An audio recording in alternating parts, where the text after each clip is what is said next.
Here in Wyoming, we live by the spirit of the Wild West. Now where the sun's a little brighter, where the snows that fall are a trifle wider, where the bonds of home are a wee bit tighter, that's where the West begins. We're the bank that's with you wherever that spirit, because we're more than a bank in Wyoming. We're Wyoming in a bank. Pinnacle Bank, the way banking should be. Got this, Dad. We have the biggest and bestest selection in the area, and 172-point inspections. I still remember they're almost as smart as my dad. Ask for my Uncle Joey. He's the best. Pay up.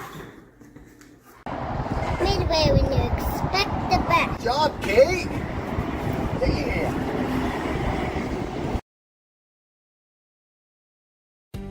For a place to relax, sip on your favorite specialty lattes or tea, and find the best gifts for any occasion, Storyteller is the place for you.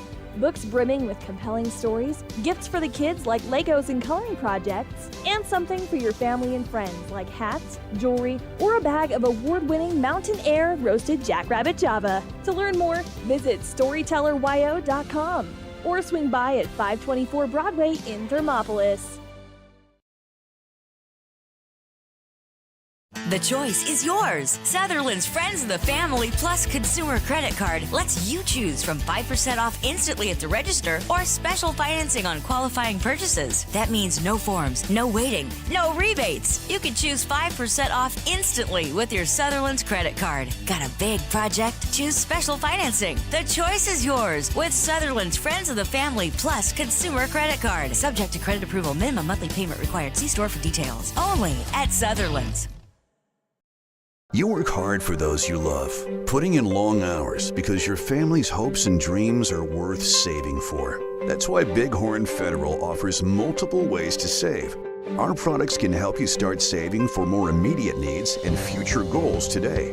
Talk to your local branch about an interest-bearing checking or savings account, education IRA, Roth IRA, CD, or health savings account from Bighorn Federal. Member FDIC, Equal Housing Lender. A proud sponsor of this broadcast is Bailey Enterprises. For over 50 years, Bailey has become the name you can trust. With Pit Stop Travel Centers, you can fuel up and stock up on trip snacks at locations all over Fremont County. You can also put your trust in Bailey Tire and Auto for service to keep handy for those times when your luck runs out on the road. Refresh at the Speedway Cafe with a dine-in meal or a round of carry-out with a variety of specials to keep you going. Go with Bailey.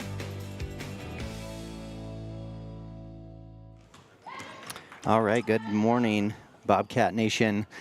Here for our opening weekend of Bobcat Basketball in Burns, Wyoming at the Burns Classic. And I will be joined shortly by Travis Bomagen again. He unfortunately had a little bit of a non-emergency as far as anybody in trouble or anything like that, but something that he may share when he gets here. But anyways, with that being said, we're about 10 and a half minutes away from opening tip-off for Lady Bobcat Basketball, and exciting season getting ready to go here for the Lady Cats. You know, a fun tournament here every year that we've been a part of now for several years. And yeah, so with that being said, you know, getting ready to start off in the Tyler Weinberg era for Lady Bobcat Basketball. He's been an assistant coach for a number of years here for Lady Cats, and then just recently took over the head coaching job after last year. So, you know, it'll bring some changes for Lady Cats, but a familiar face for the Lady Cats as well, as they're familiar with him and have had him coach and everything. So with that, you know, exciting era for Lady Cat basketball. So, like I said, Travis wasn't able to make it here just yet at the start of this, which is all right. That's kind of how we like to start off with our seasons, it seems like, and that's okay. So with that, I will just go through our lineup for Lady Cats who are suited up varsity here, and then we'll do our starting lineups later. But We have senior Dazzlin Hunt, freshman Chloe Owsley, senior Maggie Landon, sophomore Cam Farrell, sophomore JC Owsley, senior Ina King, freshman Kinsey Frederick, junior Hannah Hill, freshman Davidine King, sophomore Charlie Slagle, senior Cadence Bowman, and junior Austin Slagle. So a good mix of all grade levels here on the Lady Cat basketball. Not big numbers, but again, some that I know have put in a lot of time on the court in the off season, and so they hope to see that translate into some good Bobcat basketball. And their opening game comes against the Moorcroft Wolves, and Moorcroft joined us at the 3A level last year, being their first year, and I think they will be moving back down to 2A next year along with the Bobcats. So this will be the last year, at least for the next couple years, for Bobcat basketball to be in 3A. They'll be moving down to 2A next season. But with that being said, we're gonna take a little break here, and we will be right back right after a word from our sponsors. Right after this. I'm Travis Winger. I'm a financial advisor with Edward Jones, and we do, I pride myself on helping people with financial planning, achieving whatever goals are most important to them. The most valuable thing you have when it comes to planning for your future is time.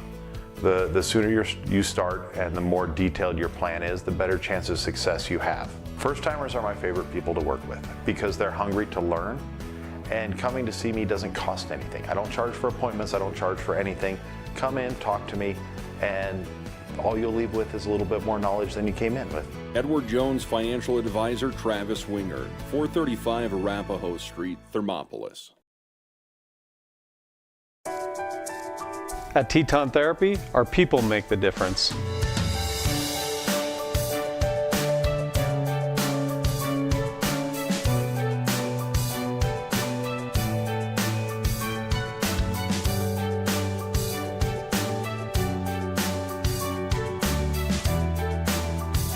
You can live pain-free. The amazing staff at Teton Therapy can help. In Lander and Riverton.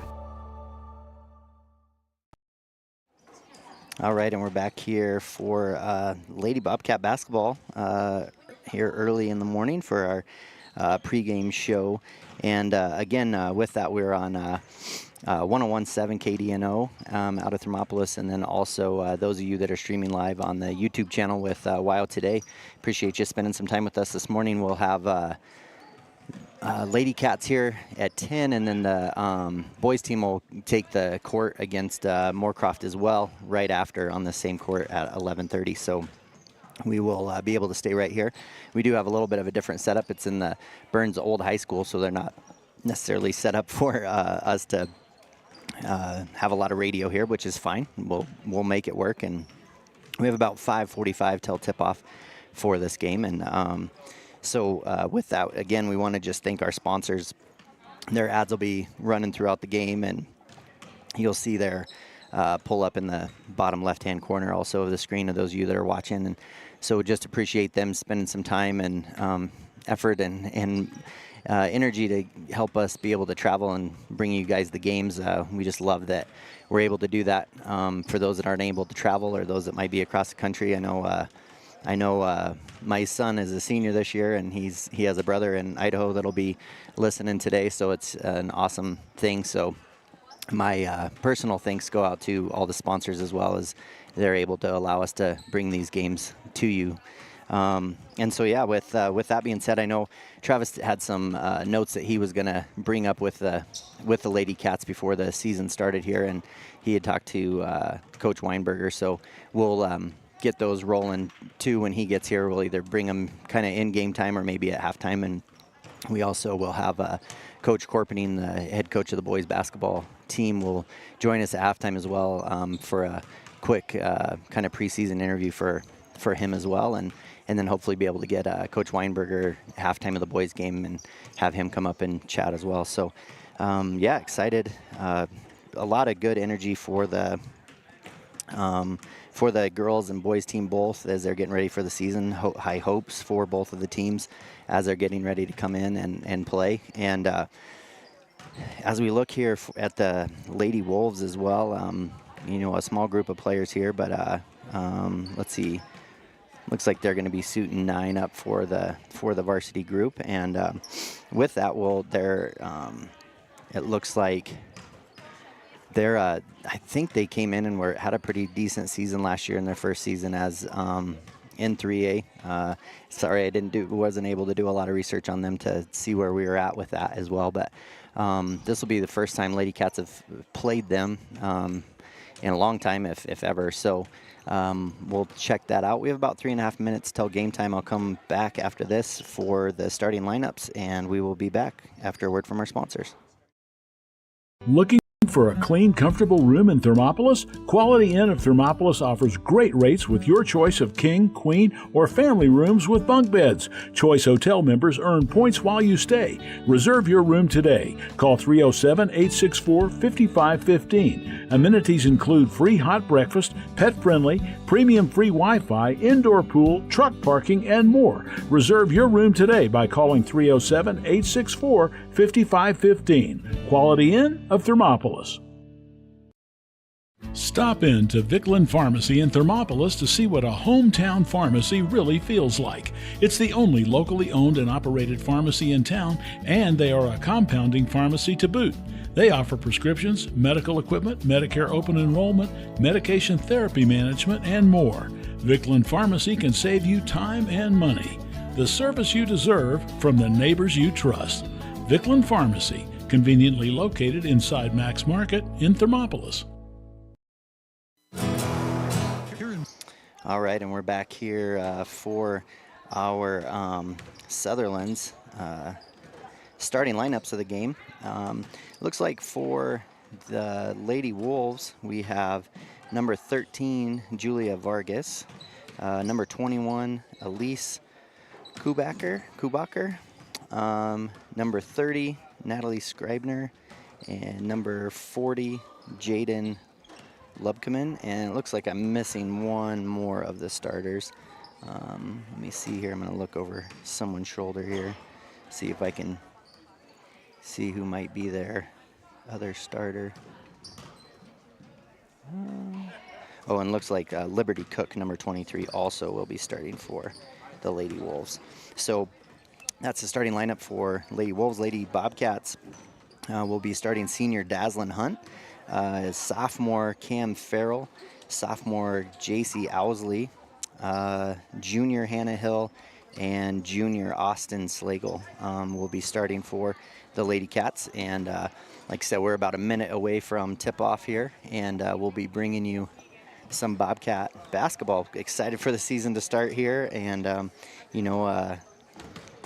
kind of cautiously optimistic. Things went kind of without a hitch this morning, and like I said, we do want to thank Travis Winger also with Edward Jones Financial as he brings our keys to the game, and Travis kind of had some of those. I would say just off the top of my head, some keys are going to be, a new head coach brings new offenses, new defense, things like that. So it's just kind of getting into the role of being able to learn those quickly, and those first 2 weeks of practice go super fast, especially when you're learning new offenses, new defenses, things like that. And so kind of picking that up, seeing how that'll translate into the start of the season. And then also I think they are a young team, so there was quite a few freshmen that played last year that now are sophomores, and Cam Farrell and JC Owsley, they played a lot, so they have some experience even though they're young, so it'll be exciting to see them come out as well. So that is the starting buzzer for us here, and those that's the keys to the game by Edward Jones and Travis Winger. Appreciate him. And with that, we are going to get started right here in the game. Let's see here. Now there is a scoreboard on the bottom there, but I'm not going to be able to keep up with that the way we're set up today. I'll do my best to be telling you the score as we go. And so staying in the middle here is junior Austin Slagle getting ready to jump against Looks like Liberty Cook will be set to tip off. And Bobcat Lady Basketball has started as Liberty Cook wins. And I have to give a shout out to my daughter Isabella, who traveled with us up here, and she's going to be doing the filming here until Travis is able to join us. And I apologize, that wasn't Liberty Cook, that was Julia Vargas on the jump. Pass comes over here to Cook. Cook up to the top of the key to Kubacher. And looks like JC Owsley maybe caught her with a hand check. So JC Owsley's going to pick up her first foul. So, as with both teams being visitors to the gym, it's not exactly a packed house, so it's not going to be too loud and crazy in here probably today. Looks like Lady Wolves are going to take the ball out underneath their hoop. Pass goes into Cook. Cook dives on the ground. Vargas comes up with it. Pass goes up to the top of the key to Lubkaman. It looks like there's going to be another foul here. See who this one's on. Looks like that one will be on senior Dazzlin Hunt, so her first foul. So that'll be team fouls 1 and 2 already in the books, just 34 seconds into the game. Pass high up. Austin Slagle got her hands on it, not able to get it. A good drive to the hole there by number 30, Natalie Schreibner, for 2. And Wolves on the scoreboard first. Pass goes down into Cameron Farrell. Cameron Farrell going to kick it out to JC Owsley. JC Owsley with a deep 3, in and out. And ball comes down into the hands of Elise Kubacher. She brings the ball up, passes it in. Again, good pass, good entry pass in there to Schreibner, and 2 for her again. So 4 quick points here for Lady Cats. Cameron Farrell brings it up, pass over to Dazzlin Hunt. Hannah Hill in the corner, puts the ball overhead, looks to pass it over. Kind of passing around the horn. JC Owsley with another 3, and off to the left, and ball ends up in Cook's hands. Cook will get the ball into Schreibner's hands. Pass it into the middle. Inside out game looking good for the Wolves. Vargas gets it. Cameron Farrell gets her hands on it, gets a steal. It's her and Dazzlin up ahead of nobody around him, and 2 points. Lady Cats get on the board. Cameron Farrell with first bucket of the Bobcat season. Double team here, gonna get over and back, so good pressure there by Hannah Hill and JC Owsley to cause the turnover. Dazzlin Hunt set to take the ball out of bounds. Can bring the ball up again. Served as a really good point guard for Lady Cats last year. Played really well. Dazzlin Hunt, ball overhead, looking to pass it in, dribbles off her foot, able to get to it. Ooh, tough pass there, but Cameron Farrell came and met it. She drives in. Looks like gonna call a double dribble on Cam. She didn't look like she had quite agreed with that call, but I don't know if I saw it myself, but maybe her hand came up and hit it. Lady Cats in a press. JC Owsley. JC Owsley looks like she was about to get it tied up, and it looks like it'll be a travel on Schreibner. So a couple early turnovers here by the Lady Wolves. Dazzlin Hunt set to take it out underneath their own hoop. And she'll pass over to the corner to Hannah Hill. Hannah gets it, pass it up to the top. Dazzlin Hunt open in the corner. She passes up the shot, gets it back into JC Owsley. JC with a good pump fake. High dribbles as she drives in. Looks like they're going to call a foul on number 30, Natalie Schreibner.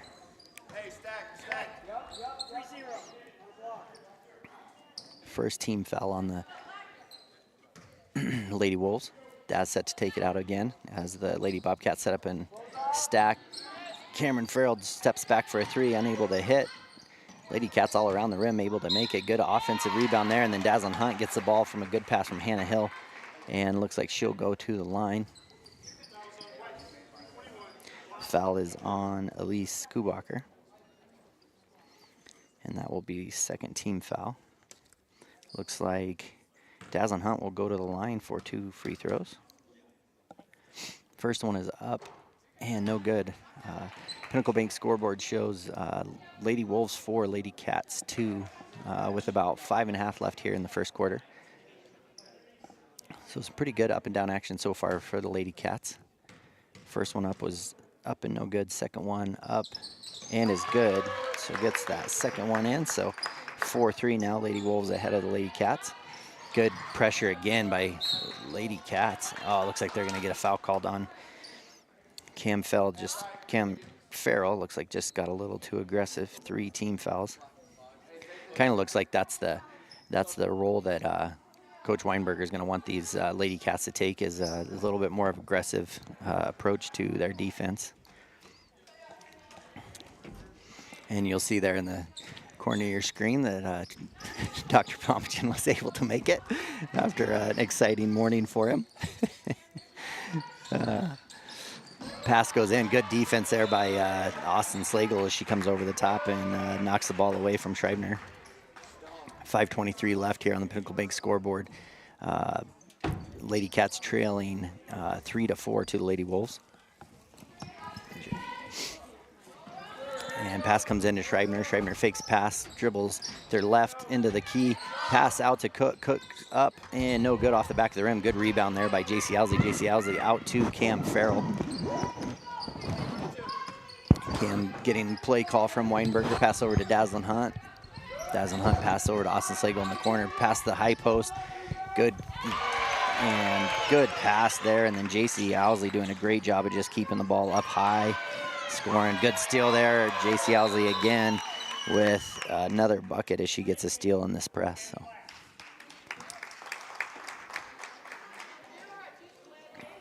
And then looks like after J.C. made the basket, she caught the ball and kind of threw it to the edge. So it's just a warning for her for like a delay of game. Good pressure there again. Dazzlin Hunt's going to get the ball. Pass over to J.C. Looks like we're going to get a foul on the arm as Dazzlin Hunt. This pressure is definitely giving the Wolves some problems. So good to see the Lady Cats here. And Travis Bomagen, welcome. Good to see you. How was the morning? The morning was a little long in a cold field, picking up important articles of paper, but living in Wyoming and being in Cheyenne, that's what happens. That's right, a little bit of wind. Good drive there by J.C. Owsley. His shot goes up. Well, welcome, and good to see you at the start of this basketball season. A pretty exciting start here for the Lady Cats, as defense has been the name of the game for them, Trav, as they've caused a number of turnovers. And you know, the Wolves, they scored 2 early buckets right away on their first 2 possessions and did a great job. And then since then, the Lady Cats have kind of taken over and went on a 7-0 run. And really, it's come down to the pressure. They've been able to cause a lot of pressure and do good there. So it's been good here. Lady Cats are now bringing the ball up. Dazzlin passes over to JC in the corner. Into Ina King. Ina King steps through. Yeah, gonna call it travel there. So Ina King into the game for the first time here. Ball goes in.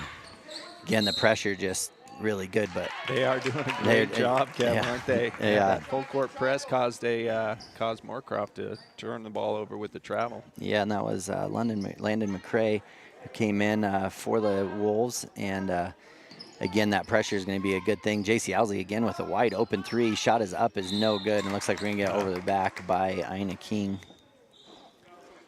Foul count is even right now, 3-3. It'll go up 4-3 with the Cats having 4. That's right.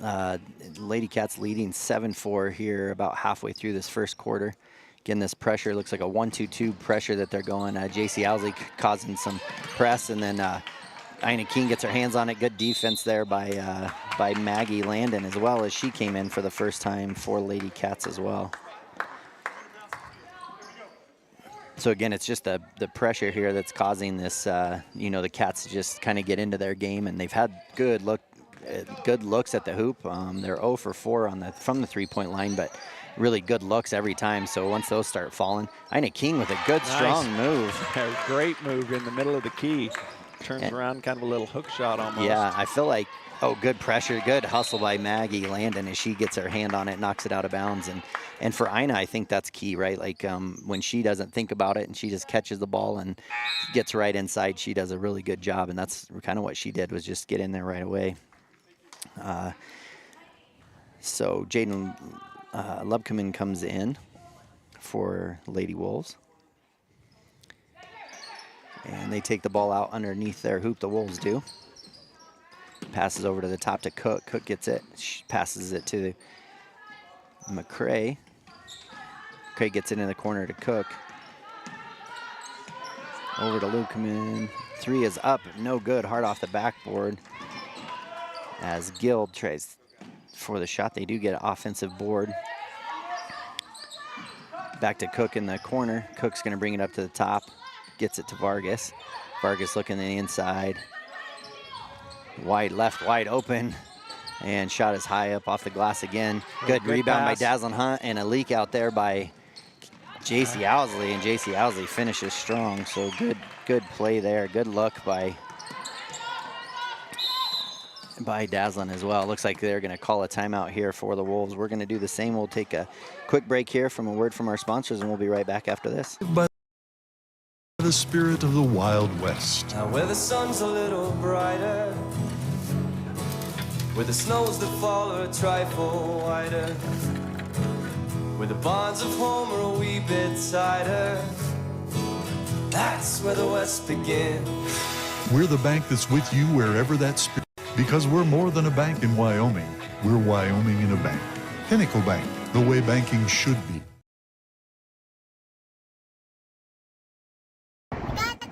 All right, and we're back here with about 3:03 left here in this first quarter, this opening quarter for Lady Bobcat Basketball. Ladies, Cats coming out looking really good, up 11-4 over the top of Lady Wolves. And again, really the name of the game here for Lady Cats has been the pressure in the defense. And I would say the only thing, they're definitely coming out being the aggressors, and so they'll just have to watch fouls, make sure that nobody gets in foul count. They don't have a real deep bench, so they're going to have to be careful with how they play defense. But so far, the trap has been really strong for Lady Cats. Good defense there by Dazzlin. Dazzlin gets a steal, up and good for Dazzlin. So good shot there, 3 points for her, as the Lady Cats take a 13-4 lead. Another turnover. Dazzlin Hunt picks the ball up on the press, passes down to Cam, but she travels. Yeah, she kind of tossed it from her right to left hand and then took off. So good defense there, though, again. You'll kind of accept some of those turnovers when they're just hustle plays. I was going to say, hustle turnovers, you're not going to complain. No. Pass to the sideline here. Vargas gets it to the middle. She's going to be able to dribble it all the way up, gets it into the corner. Again, drives over into the corner. Wolves kind of playing on the right-hand side here mostly this game so far. Yeah, J.C. Owsley got her hands on it. They are. Lubkeman has it, kind of directing people around here. So Lady Cats on a 13-0 run as they went down 4-0. Good pass inside there. Shot is up and no good. And it looks like it'll be off of J.C. Owsley's hands. But, man, a great pass inside there and a good, quick turnaround shot. That was up and no good. Currently in a zone. Have they been running the zone the whole period? Not the whole period. They've done some man, and here on this out of bounds play, looks like they're gonna pass it to the corner, gets it inbounds, pass it up to the top of the key, right back. Again, kind of staying on that right hand side. Looks to try to kick it back out. Good hustle by Austin Slagle. Is another turnover there by the Lady Wolves. Pass it up to Cameron. Cameron's gonna get it.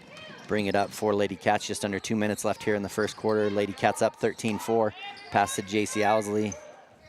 J.C. gets it kicked to the Austin Slagle from Charlie Slagle. A little bit too strong on that shot there. And Lady Wolves get it and will bring it up. London McCray will bring it up for Lady Wolves as she looks to pass it there to Gill. Gill has it at the top of the key. Tries an entry pass into the low block. Austin Slagle steps right in and steals it away. J.C. Owsley gets it. She looks to drive it in. Shots up, no good. Good rebound by Austin Slagle, and then as she goes up is going to get fouled. That will go on Jaden Lubkeman. That'll be her first. And team fourth. So both teams with 4 fouls here. And as she goes to the line, Kev, we're up 13-4 with 1:22 left in the first period. Have you kind of reviewed some of the new rules for the high school basketball? Right, so no one-on-one approaches. Now it'll be bonus at 5 team fouls per quarter. It resets at the top of each quarter. So right now, yeah, with both teams being at 4, if there's any more fouls here, and then it'll reset. So it's no more one-on-one. It's just 2 foul shots only. Austin Slagle was able to finish 1 of 2 of those. The second one. Wolves got the ball in real quick and just got it up the court. Didn't let the Lady Cats set up in their press as well that time. Passing the ball around again, kind of keeping it on that right-hand side. Dribbles hard to the left. Kick it back out to the top of the key, and looks like we're going to get a travel there called on Gill up at the top of the key. Well, and I was talking to Weinberger with some texting yesterday, and he said that, you know, the mantra for them is going to be their defense, and it looks like so far today that's kind of holding true. Yeah, he says absolutely. We're going to kind of win our games with defense, and we've been shooting a lot better. That's right. And then Charlie Slagle comes in, knocks down a 3 from deep. Yeah, great. Here's another turnover coming. Oh, looks like he stepped out of bounds again. The pressure there. JC Owsley doing a great job of kind of getting, you know, the pressure over, causing them to get over where Dazzlin Hunt, who's super fast, can, you know, set a good trap, and Dazzlin Hunt set to pass it in here. And that's exactly what happened. Is she pushed over Dazzlin, then just forced the bad pass and got the ball down the court. Right. Dazzlin Hunt deep from 3, up, no good, off the front of the rim. Rebound there, and then a rough foul there by Austin Slagle. She kind of reaches in. And so here's that new rule into place as we speak. So because it is the 5th team foul, they will now get to shoot 2 free throws. So it's just like bonus at 10. So it's my scorebook is not set up for that, if you were wondering, but that's where we're at. So 2 free throws here for Julia Vargas. First one is up and no good. So they're still had those first 4 points early in the game and unable to get any more. So a 17-0 run for Lady Cats here. 32 seconds left in the first quarter. Vargas' second free throw. Maggie Landon and Ina King came in for JC and Austin. And looks like there's a violation on the second free throw as Vargas let her fly and felt it wasn't going to go in and chased it down. A little too quick across the line. Yeah. So 30 seconds here for Lady Cats. Maggie Landon with the ball, shoots from the corner, and Gill will get the rebound, get it into Schreibner. Schreibner here at the top of the key, gets it over to Gill. Gill drives in, kicks it over to Vargas. Vargas up at the top of the key, passes to Cook. Cook has it on the right-hand side over to Kubacher. Down, Gill's going to get it down. Good pressure there by Maggie Landon again to force the turnover as Gill steps on the out of bounds. 7 seconds left here, so quick time for Lady Cats. Pass up to Maggie Landon. Looks inside, pass to Hannah Hill. Hannah Hill pull up on the left-hand side. Jumper. Good jump shot. Did get tipped a little bit there, and that'll be the end of the first quarter. Pinnacle Bank scoreboard shows Lady Cats 17, Lady Wolves 4.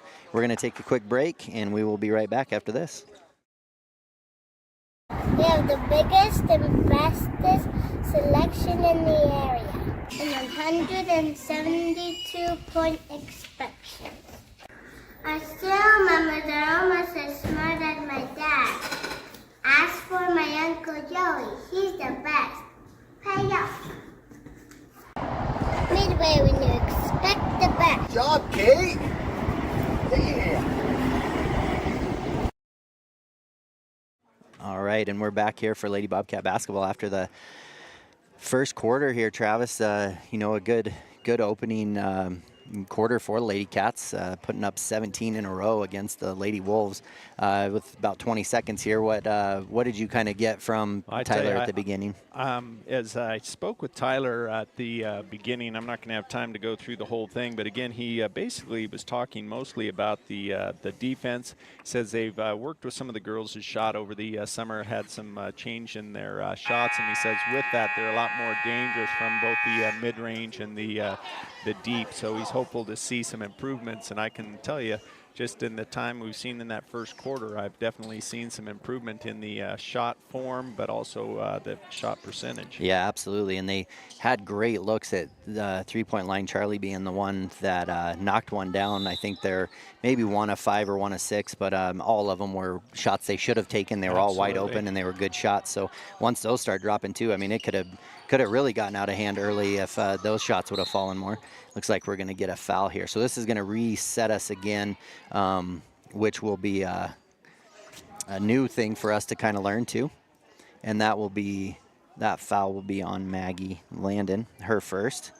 So that will be the second quarter's first group of fouls. And I'll try my best to learn that. Shot is up, no good by Schreibner. Good shot, but looks like Chloe Owsley, freshman Chloe Owsley will come in for the first time. And younger sister to JC Owsley.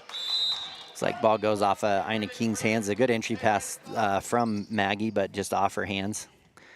So Chloe's going to play up at the top here in the press with Hannah and Maggie joining her. And Hannah Hill going to get a steal, and up and good by Hannah Hill. So 2 for Hannah here to start off the second quarter. Good pressure there, and a jump ball. Good job by Hannah Hill. She got right in there and got a hold of the ball. And 2 turnovers in 2 possessions, Kevin. That's pretty impressive in regards to their defense starting out the second quarter. That's right. And Moorcroft getting the ball at the start of the second quarter. Lady Cats will get that. After the jump ball, Charlie Slagle catch and shoot, and up and good. Good mid-range, about 12-foot jumper from the just below the free throw line. We stole the ball again, Hannah Hill. Hannah Hill. Jump shot, middle of the key. Off the back of the rim.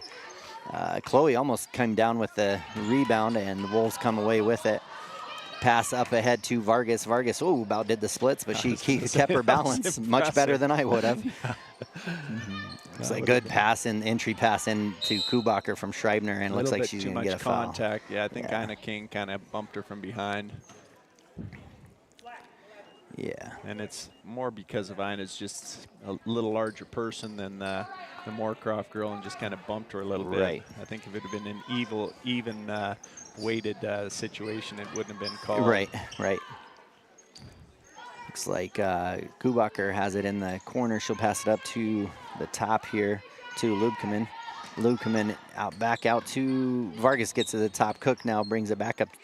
Wide open. 3 off the front of the rim, and Chloe Owsley brings it down. She does such a good job when she brings the ball up, just to keep her head up, make that entry pass. It's what you want out of your point guard for sure. Maggie Landon on the right-hand side. Looks at entry pass. Not sure if that was going to Ina or Hannah, but both got a hand on it. Ended up in Chloe's. Chloe good get to Maggie. Pass. Charlie Slagle, good shot again. Great look there by Maggie Landon. Rebound comes down by Liberty Cook. Liberty Cook brings it up. We'll get it to Schreibner, who does have the 4 lone points for the Lady Wolves. Good entry pass again. Shot is up and no good by Kubacher. And Ina King comes down with the rebound, gets it to Maggie Landon. Maggie going to drive in. Shots up, and she is blocked. Good defense there by Kubacher. Steal there by Chloe Owsley over to Charlie Slagle. Charlie going to drive in. Shot is up. A little wild, a little bit out of control here. And then Chloe Owsley gets in. Looks like we're going to have a jump ball between Elise Kubacher and Chloe Owsley. I'll tell you, Kevin, one of the things that impresses me a lot, you can tell Chloe's been playing some ball other than just the 8th grade basketball, because she's come in as a freshman playing really poised basketball.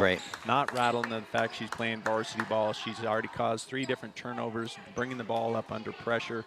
Very impressed with her initial performance on the varsity level. Absolutely, and Lady Cats have a line change here as bring in Cameron Farrell, Dazzlin Hunt, Kinsey Frederick for the first time, another freshman coming in, and then have JC Owsley and Austin Slagle. Looks like we're going to get another foul on Cam Farrell. That'll be her second. That's team's 3rd for this quarter. 5.5 to go. Pinnacle Bank scoreboard shows Lady Cats 21, Lady Wolves 4. And Lady Wolves will get it here on the sideline. Natalie Schreibner will get it in. Try to entry pass there from Gill to Schreibner, and Dazzlin Hunt will get another steal. So probably should have tried my best to keep better track of turnovers, but turnover being first game. A little bit lopsided. A little skewed, yeah, sure. for sure. Another good shot by Cam Farrell. Shot is up, no good.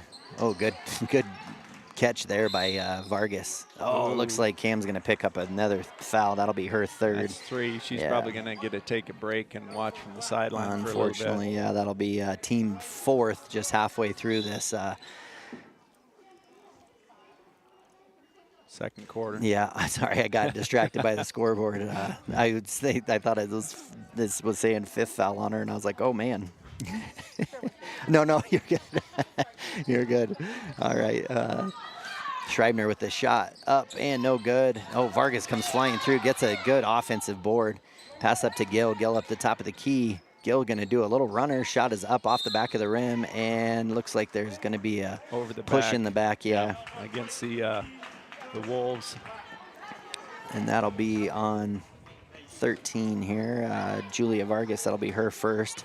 And that'll be the first team foul of this half. Dazzlin Hunt has it, passes to the corner to J.C. Owsley. I like this high-low offense they have. Back out to... Good deep. Yeah, good shot there by J.C. Owsley. From the right side, J.C. Owsley. That's her favorite place. Oh, another turnover, Dazzlin Hunt, caused by J.C.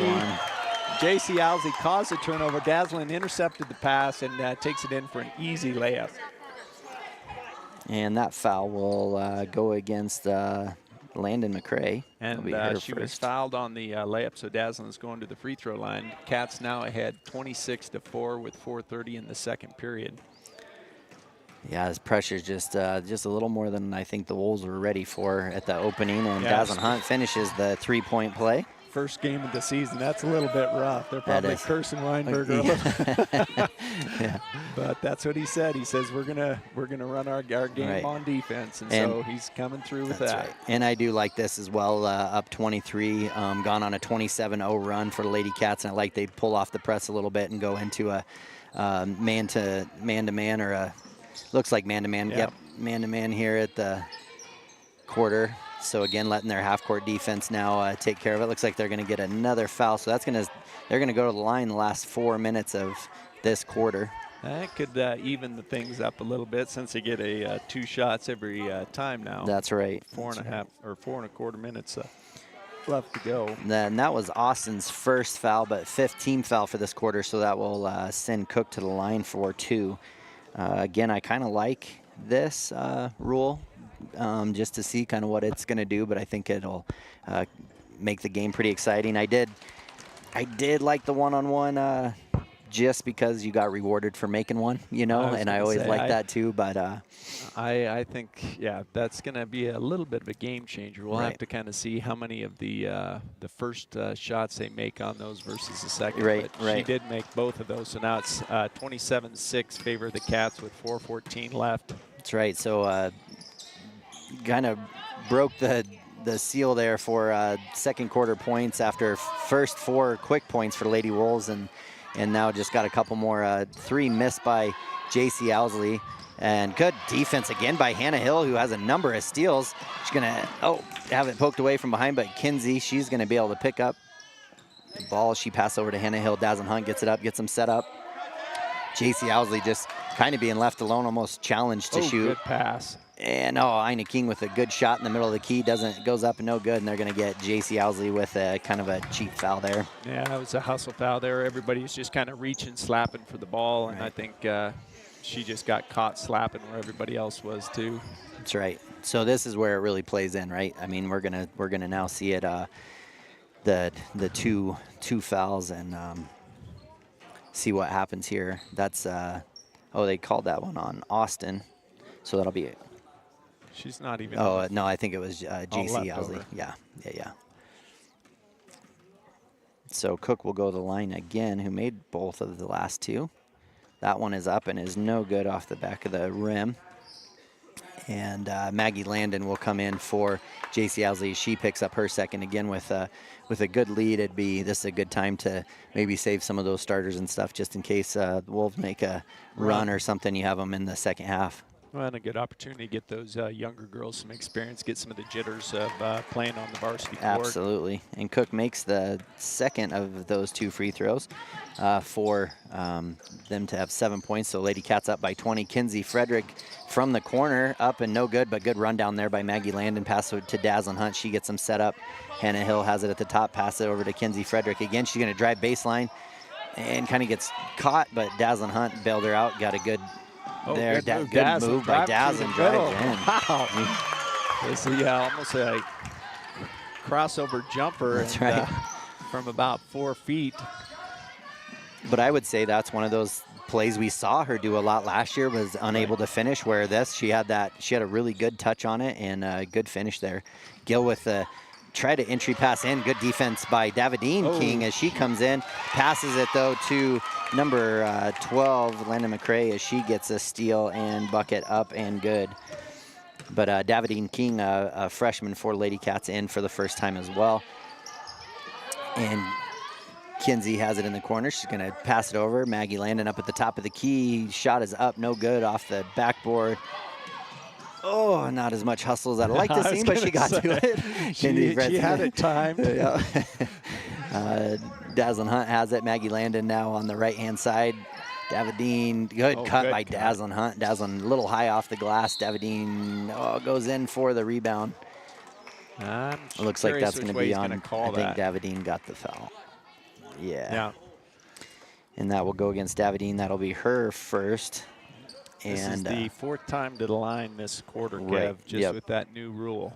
Right. And Gill will go to the line for the 2 free throws. Current score is Lady Cats 29, Moorcroft Wolves are in that 9 with 2 minutes 12 in the second period. Right. Gill's first shot is up, no good. We got subs coming in. Chloe and Charlie in for Hannah and Dazzlin. So again, Hannah and Dazzlin both with a number of steals in that press. Done a great job with the pressure they've been given. Gill's second shot is up, short off the front of the rim, and good box out there by Maggie. Davidine and Gill on the floor. Good hustle by Gill as she gets it up. Foot on the line, shot is up, no good, but a good rebound by Vargas. So again, now, Coach really wanted a timeout, so he made sure he got out on the court and get it. He's almost at the half court left. I don't know if that's legal, but he definitely was making himself heard. That's right.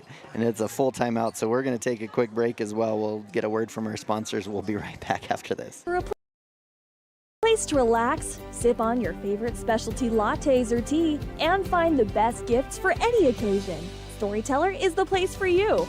Books brimming with compelling stories, gifts for the kids like Legos and coloring projects, and something for your family and friends like hats, jewelry, or a bag of award-winning Mountain Air roasted Jackrabbit Java. To learn more, visit StorytellerYO.com or swing by at 524 Broadway in Thermopolis. The choice is yours. Sutherland's Friends of the Family Plus Consumer Credit Card lets you choose from 5% off instantly at the register or special financing on qualifying purchases. That means no forms, no waiting, no rebates. You can choose 5% off instantly with your Sutherland's credit card. Got a big project? Choose special financing. The choice is yours with Sutherland's Friends of the Family Plus Consumer Credit Card. Subject to credit approval. Minimum monthly payment required. See store for details. Only at Sutherland's. All right, and we're back here. Hey, first full timeout. We timed that one pretty good. It's almost like we know what we're doing. Don't tell anybody, though. I was going to say, well, I will comment that we got a new soundboard, which is much nicer. It's got a lot better volume control because we used to have so much trouble with the ads being loud. Right. No, and that has been helpful. So another foul here by the Bobcats. Looks like that'll be on Maggie Landon. Well, and one of the things, Kev, when you come out, especially your first game, when you're practicing defense hard, and then you come against a live game against a different opponent, the girls are going to have to learn, okay, defense is good, but they're going to have to be careful to not get foul trouble down the line. That's right. Natalie Schreibner's first one is up and good. And the thing is when you're practicing, you're not practicing with refs. So, that's right. You're not, coaches aren't always looking at that either when you're kind of setting up defenses. So you learn what you can and can't get away with, as the second one is up and good as well. So again, Lady Wolves hanging around with their free throws, doing a good job. Chloe with a accidental pass to Davidine King, which was really good, but Davidine unable to handle it off her knee and out of bounds. Let's see, Lady Cats up by 18, 29-11 over the top of Lady Wolves with 1:47 left. Looks like the Lady Cats are going to pick them up about three-quarter court man-to-man. And ball here in the hands of Kubacher. Vargas with a shot up, no good. Charlie Slagle, good defense, gets a rebound off the side of the backboard. Oh, Chloe Owsley, a little bit of a double dribble. Nobody, I guess it's only a double dribble if it gets called. She did a good job. Not, sometimes they give themselves up. She just kept playing. Just kept going like nothing happened. Good entry pass from Maggie to Charlie Slagle. Davidine gets an offensive board. I don't know about the best shot there. She kind of threw it up. Yeah, maybe hoping for a foul call there, but a rebound by Lady Wolves up to Vargas. Vargas's free throw is up and good. Looks like they're going to do a little bit of pressure of their own as they're kind of making a little run. Chloe handling it good. Passes over to Kinsey Frederick. Kinsey Frederick going to good kind of dribble step there. And Chloe Owsley going to set them up at the top of the key. Good. Oh, wow. They carried the ball too. They're giving her some slack. Almost gave it up, but handled it. Chloe Owsley again here, pass it up to the top, Maggie Landon. Maggie Landon's going to take a three. Shot is up off the front of the rim. Probably not the shot that Coach Weinberger's looking for right here off the, kind of needing a bucket to go in as they're up by 16, 40 seconds left here in the first half. Good defense by Davidine. Block, Davidine blocks Kubacher there on the little turnaround shot, and good defense there. Really good volleyball player, so she's using that vert to her advantage there. Maggie landed into Charlie. Good move again by Charlie. Just might have been just a little bit too fast on the turnaround, see where she was, take the shot versus she just kind of turned around and threw the ball up. Yeah, and then on the fast break play there, Chloe Owsley found herself one-on-one against Vargas and gets a foul. So that'll send Vargas to the line for 2. This will be their 5th trip to the line here in this quarter, so this new rule kind of paying off for them, and the first one is up and good.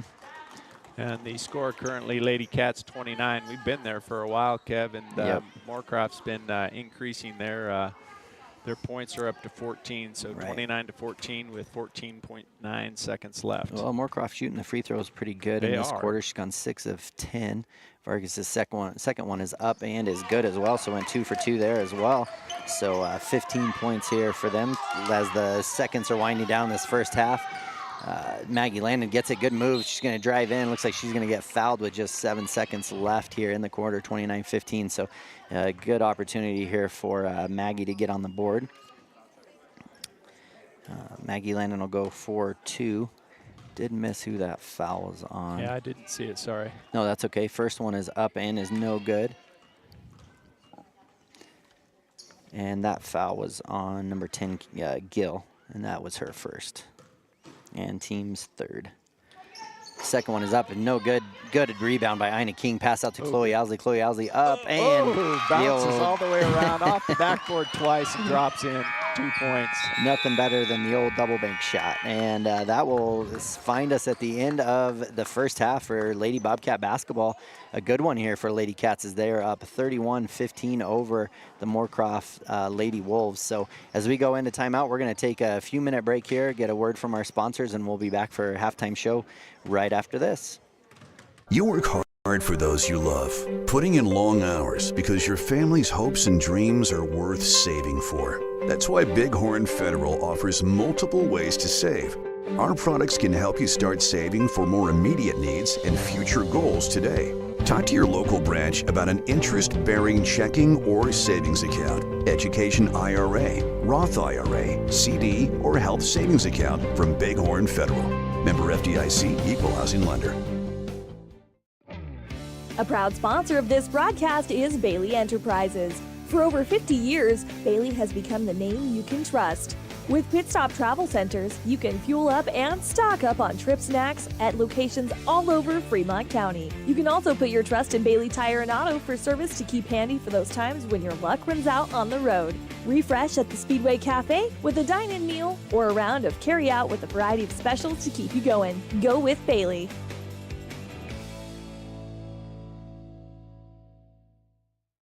I'm Travis Winger. I'm a financial advisor with Edward Jones, and we do, I pride myself on helping people with financial planning, achieving whatever goals are most important to them. The most valuable thing you have when it comes to planning for your future is time.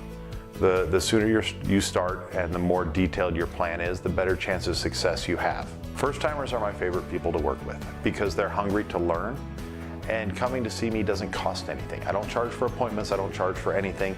Come in, talk to me, and all you'll leave with is a little bit more knowledge than you came in with. Edward Jones financial advisor Travis Winger, 435 Arapahoe Street, Thermopolis. At Teton Therapy, our people make the difference.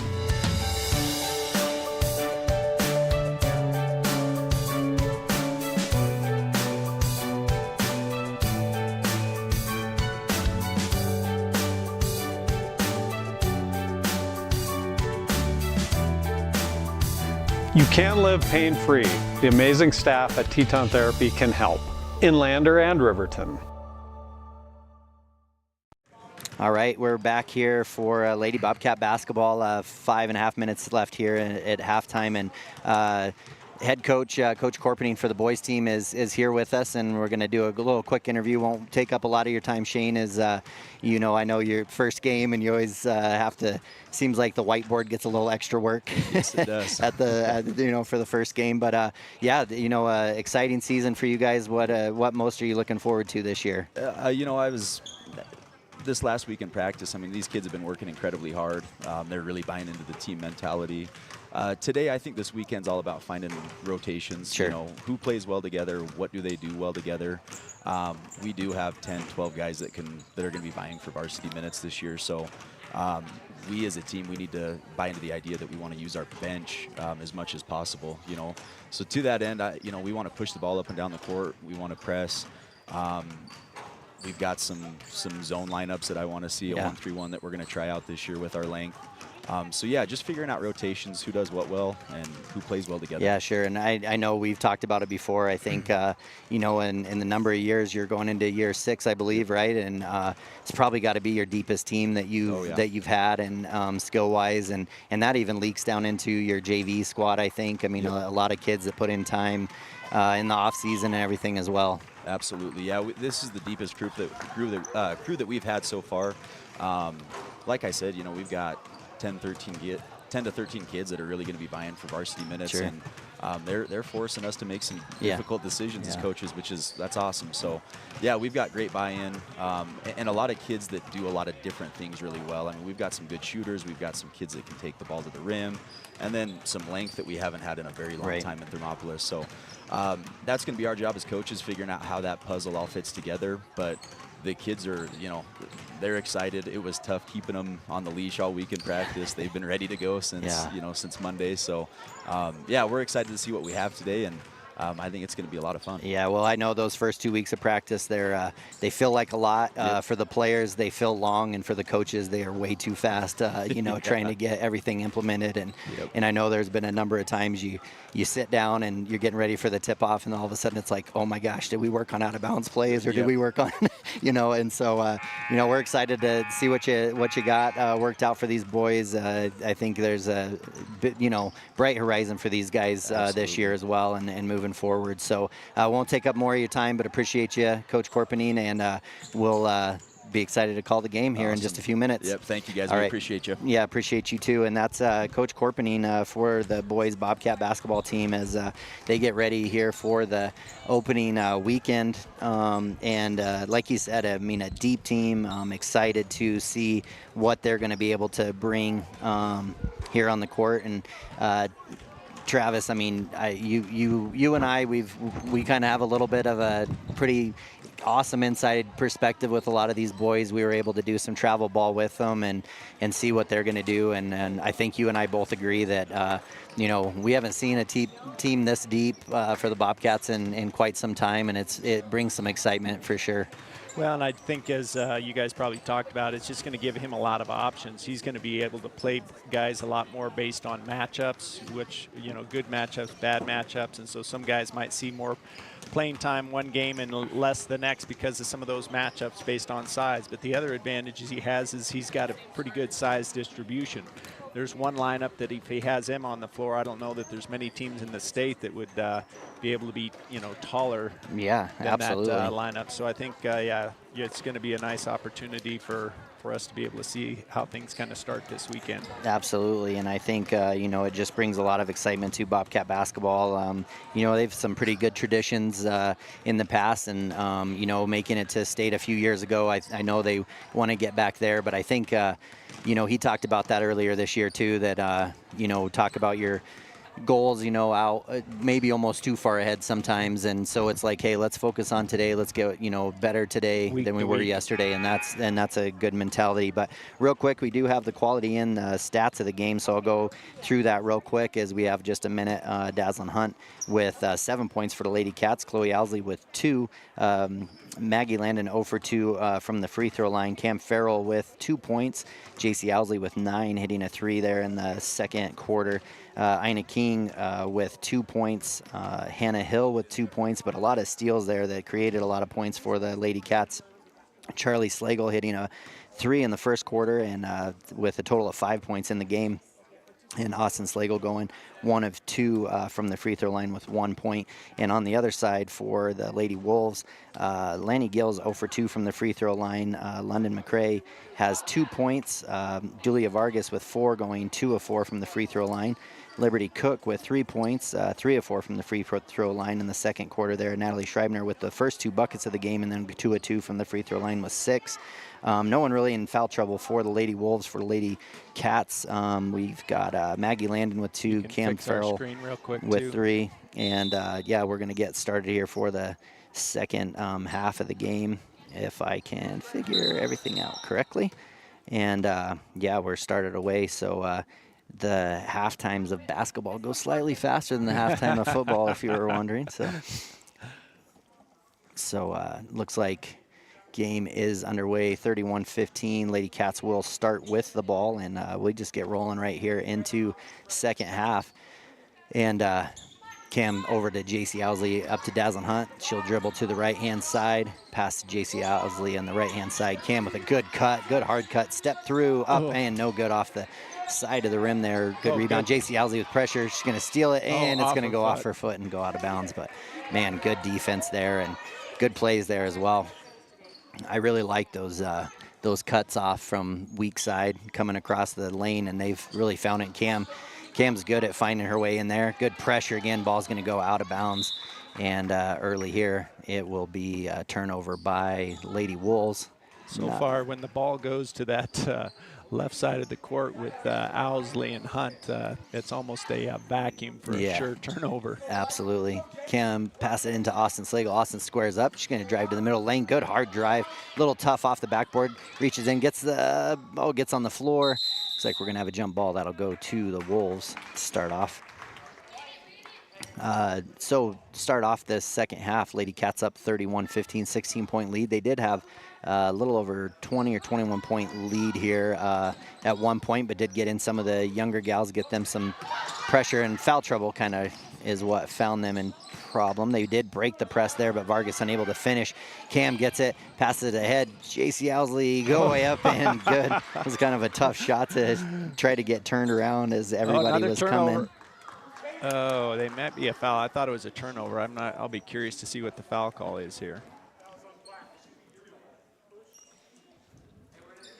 And so Dazzlin Hunt, okay, she'll pick up her second foul, and that'll be the first team foul of this third quarter. Again, I'll probably try to do my best to explain that rule as we go in with no one-on-one shots at 7 fouls. Now it's just at 5 fouls in a quarter. It'll be 2 shots go up. It looks like you're going to have an over and back as Vargas threw it up over the top of, let's see who that was, Kubacher. Goes out of bounds. Goes over and back. Excuse me. Cam Farrell get it here from Dazzlin Hunt. She's going to get everybody set up. And Austin Slagle, oh, good cut there by Dazzlin Hunt again. Good screen there by Austin, too. And it wasn't even that Austin really had to put a body on somebody, but she did get in the way. And it just made it enough that Dazzlin was able to make a great cut. They've great entry passes there, just really unable to finish right around the rim.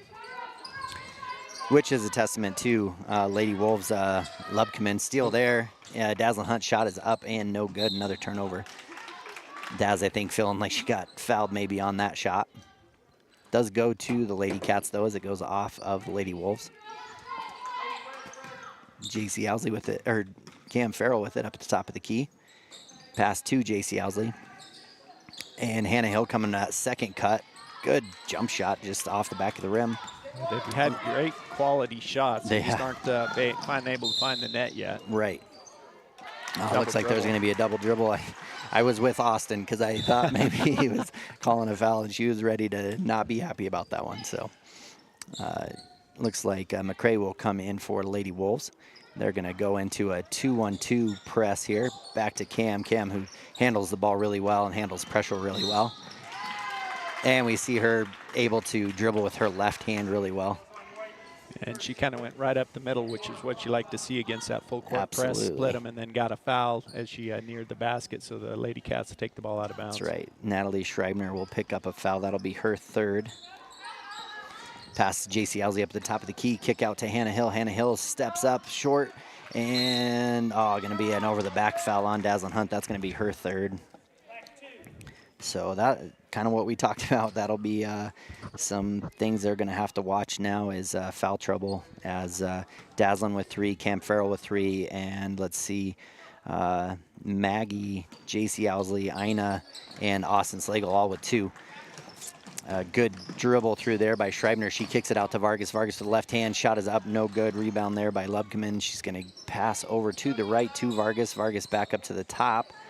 Gets it in to McCray's hands. Passes down to Schreibner. Tries to do an entry pass in, and good defense there by Austin Slagle. Again, having a number of steals there in the half-court defense by Austin Slagle. She's fought around those post players. Dazzlin Hunt on the left-hand side. Haven't seen the left side used as much. Kind of a slow cut by J.C. Owsley, but able to get in. Looks like as she cut, there was going to be a push on the floor. Yeah, push from behind. So foul counts now 2-2. 5:32 left. Cats are up 33-15. And that'll be Jaden's second foul, and team's second foul as well. J.C. Owsley, J.C. steps back, 3 up, no good off the back of the rim. Austin tries to hustle it down, but Hubacher is able to get it. Good defense there by J.C. Owsley. She forces just to turn the offensive player. Tough pass. Hannah Hill steps in again. Pass up from Cameron Farrell to J.C. Owsley. Good play by her as she takes her time to get it out. And another and one by Dazzlin Hunt. Dazzlin Hunt going to the line for her second old-style three-point play. That's right. And that foul will go against number 12, London McCray. It'll be her second, third team foul. So Dazzlin Hunt with an opportunity to finish the old-fashioned three-point play again. We got Chloe and Ina coming in off the bench at the break for the free throw.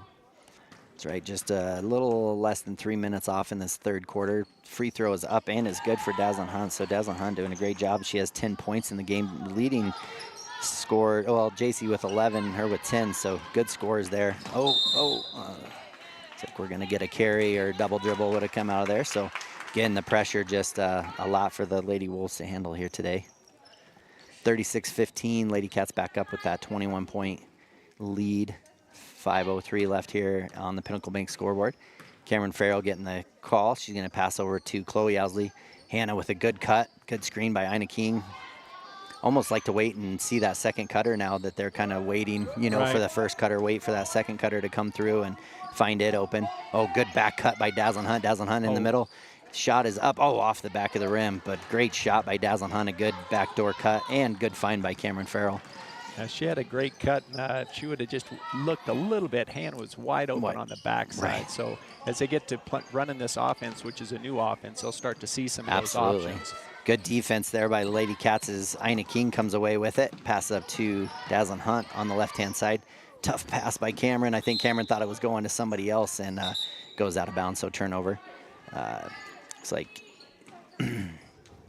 Charlie Slagle and Kinsey Frederick will come in here for the third quarter.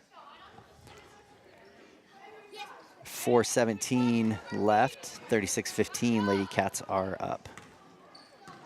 No points on the board here for Lady Wolves. 5 for Lady Cats in this quarter. Oh, almost an over back again. Chloe giving some good pressure, good kick out. Cook with a 3 up, no good. Ball's gonna go to the sideline. Cameron's gonna let it go out of bounds on the Wolves. So Lady Bobcat basketball.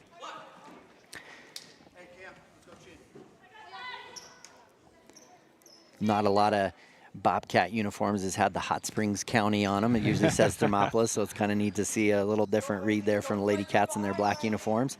Charlie Slagle ready to catch and shoot, unable to finish the shot there.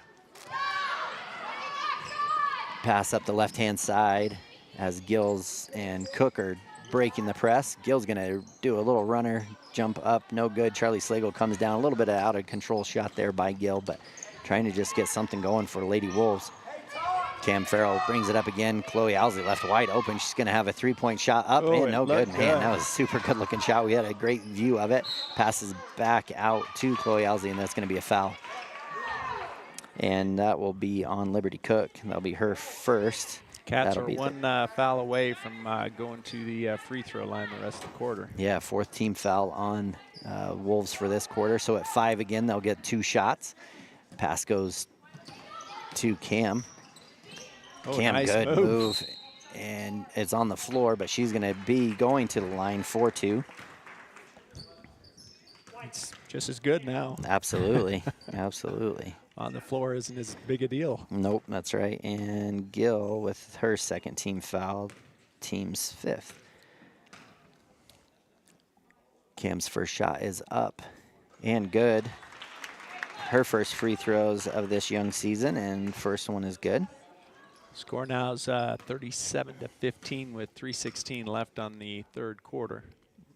And second shot is up and good. So good shooting there by Cam. And Cam with 4 points in the game, but she's been more of a disher here today, delivering the ball to 2 teammates. Cook here with the ball over on the side.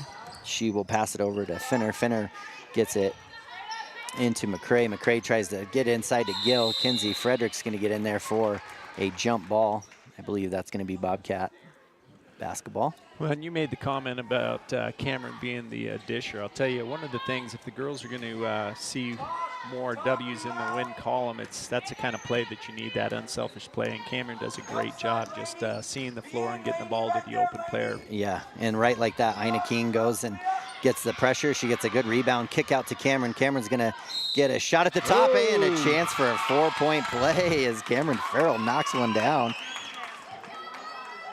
And look at that. We compliment her dishing the ball, and she gets rewarded by a good pass from Ina King and a 3-point shot there. Well, and as you know, that kick-out 3 is a lot better than the passing around 3 because you're wide open. Everybody's moving the other direction.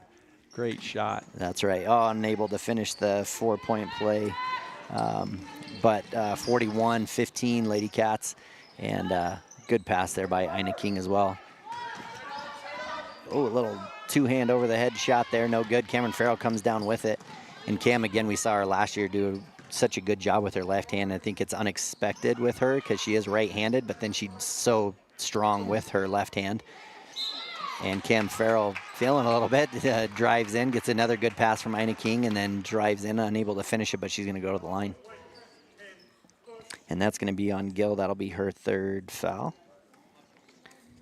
6-team foul. We still have 2 minutes, 19 seconds left in the quarter, so see how well the Bobcat girls can shoot. Cam makes the first of her 2 shots. That's right. So going to the line here, that 3 of 4 from the free throw line. For Cam, 42-15, 2:20 left here in the 3rd quarter. Second one is up and is no good. Rebound there by Vargas. Vargas brings it down. And we'll get it into the hands of McCray. McCray's going to bring it up for Lady Wolves. Oh, going to get a travel call there. Took one a little bit too long. Kind of thought she had somebody there to pass it to. And for the first time, Cadence Bowman, senior Cadence Bowman, will come in for Lady Cats. I know she's been dealing a little bit with a knee issue, but looks like going to give it a go anyways and see how it feels today. Kinsey Frederick will bring it up for Lady Cats. Maggie Landon in for Lady Cats as well. Good pass, entry pass into Ina King. Ina King unable to handle it. Is going to go off of the Lady Wolves, so Bobcats will keep the ball.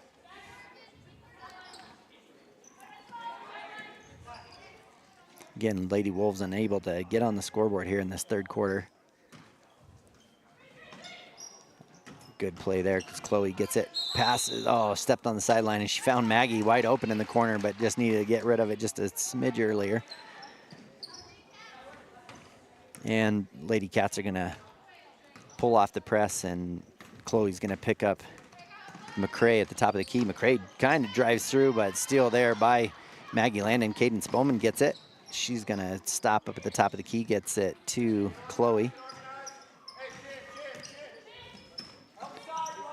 Oh, good cut there by Kinsey Frederick, and she's wide open and finishes. Nice pass by Chloe from way deep, almost near the half-court line, all the way down to the middle of the key. That was great, and she was open for a while, too, so good for her to not panic once she did get it there, and looks like we're going to get a 30-second timeout here by the Lady Wolves. We're going to take a quick break as well. We'll be right back after this.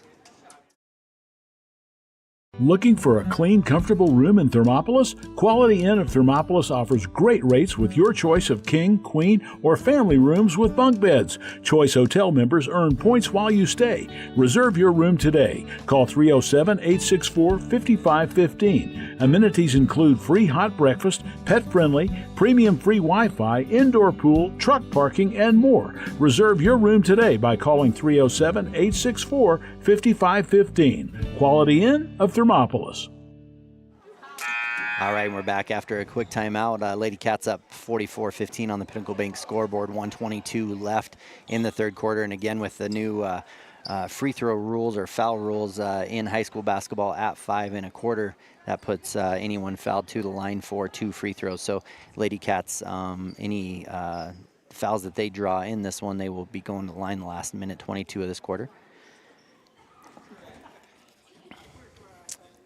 And in these older gyms, sometimes there's some permanent hoops, so they're going to move them out from underneath one of the side hoops here, so give them a little bit of room. Passes in for Lady Wolves from the sidelines after the timeout. And Cook's going to have the ball, pass it to the right-hand side. Tries to pass it inside. Good defense by Chloe Owsley. Ball does end up in McCrae's hands. Over to Cook. Kind of swings it around the horn. Good move there by number 21, Kubacher, and she's going to drive the foul, I believe, on Bowman. Yeah, Cadence, I think, just a little bit too handsy there. She just wanted to make sure she got in the scorebook. Yep, she's in there. That's right. That's just the third team foul in Lady Cats this one, so they're, aggressive. They probably talked about that at halftime about, hey, we got to be aggressive, but we also have to understand what's being called or not.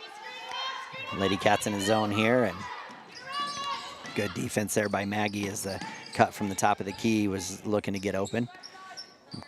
Cray with the ball, and she's going to travel. She drags her foot looking to pass it. Sometimes those are those habits that you don't know you do, and then all of a sudden a ref catches it, and oh man. And once they see it, it's all game long. The Gerber shuffle was a real thing. I will tell you that. Pass to Maggie, tough pass there from Kinsey Frederick. That's going to go, looks like that's going to go off the Wolves, so Lady Cats will keep it. Okay. Maggie Landon will take it out of bounds. We got a break on that one, I think. I think so too. Lady Cats up 44-15. JC Owsley with the ball. She's going to head fake, dribble with her left hand in the middle of the key, past Cadence Bowman. Cadence Bowman fakes a shot. She's going to bring it up to the top of the key.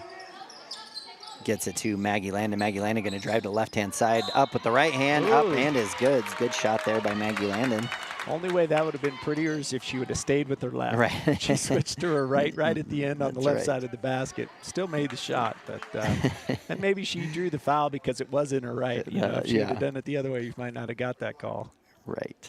And that was on Lubkeman, number 40. Jaden, that's her third.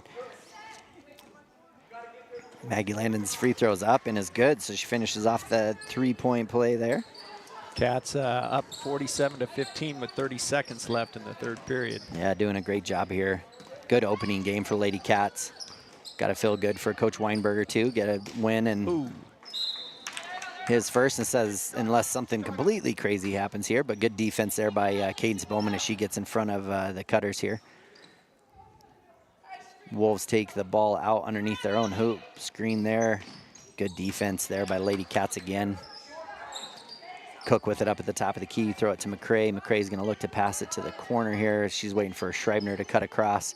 Good defense there by Cadence Bowman, not letting her just cut to where she wants to go. Lubacher gets it and up and is good. So first points in the quarter there, right before the end of the quarter. Pinnacle Bank scoreboard shows end of the third quarter. Lady Cats 47, Lady Wolves 17. We'll be right back after word from our sponsors. To Vicklin Pharmacy in Thermopolis to see what a hometown pharmacy really feels like. It's the only locally owned and operated pharmacy in town, and they are a compounding pharmacy to boot. They offer prescriptions, medical equipment, Medicare open enrollment, medication therapy management, and more.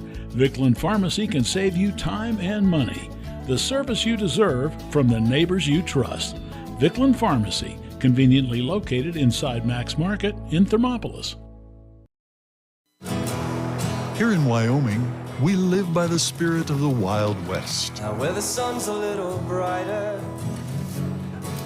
where the snows that fall are a trifle whiter, where the bonds of home are a wee bit tighter, that's where the West begins. We're the bank that's with you wherever that spirit, because we're more than a bank in Wyoming. We're Wyoming in a bank. Pinnacle Bank, the way banking should be. All right, and we're back here for the start of the fourth quarter here. Lady Cats up 30 over the Lady Wolves with the fourth and final quarter of this game. Lady Wolves will get the ball here. I think he's wanting to clear the fouls off the board. There he goes. Yeah, that's going to be a new thing for the scorekeepers as well. Absolutely. They're going to have to remember to clear every quarter. Yeah. Everybody's having to do that in addition to getting new scorebooks, right? Right. Kev? Yeah, absolutely. And I bought mine new too. I thought I'd be good. I didn't even think about actually looking at it. Yeah, good defense there by Lady Cats. They get another steal. Pressure just a lot here. Dazzlin Hunt will get it, and then a double dribble by her, I think, trying to give the ball up and then just got both hands onto it. So ball go back to Lady Wolves. Pass in here with Natalie Schreibner up at the top of the key. Pass it to Vargas. Good trap there by Dazzlin and Hannah. Dazzlin comes away with it. Passes up to Camry. Oh, great passes. Cameron to JC. Hannah Hill up and, oh man, another one right in view. Looked just perfect. Good rebound there by Gill as she brings the ball up for Lady Wolves. Well, and if you're going to miss a shot, it's a lot better to miss it short or long versus left or right. And all the shots we've seen have been more short or long. Right. I think the girls is extra time in the gym is really paying off in regards to how things look. Yeah, and Lady Cats in a zone defense here, trying to get a new look, and a good shot there by Schreibner as she knocks down the three.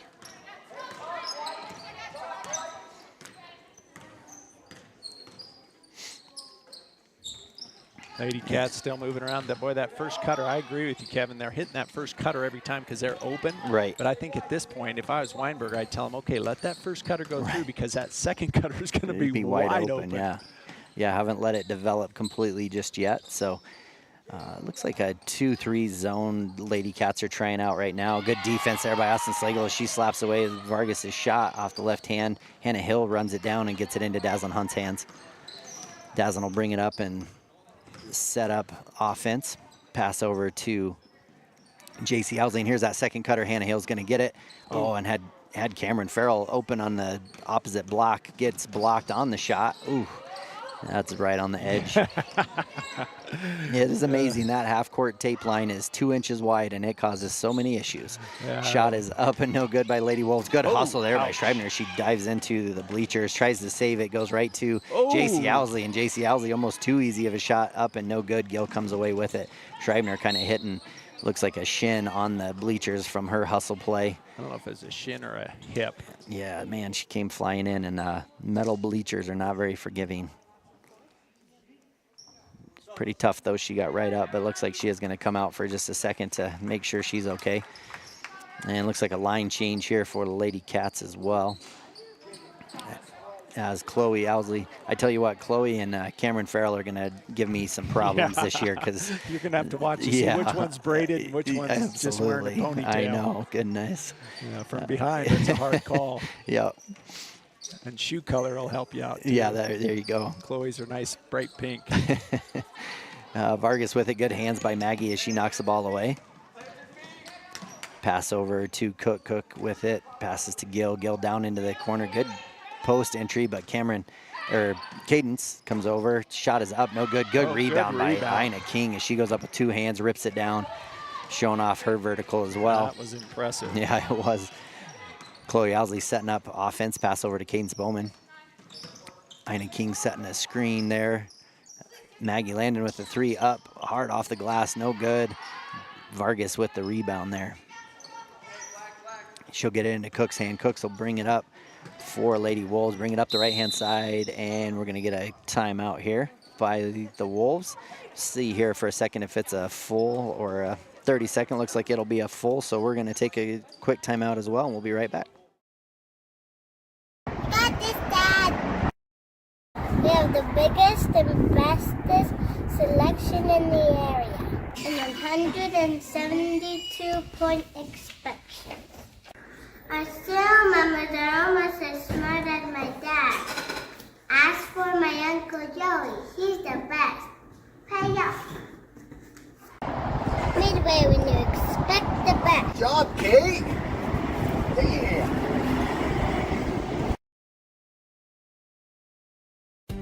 For a place to relax, sip on your favorite specialty lattes or tea, and find the best gifts for any occasion, Storyteller is the place for you.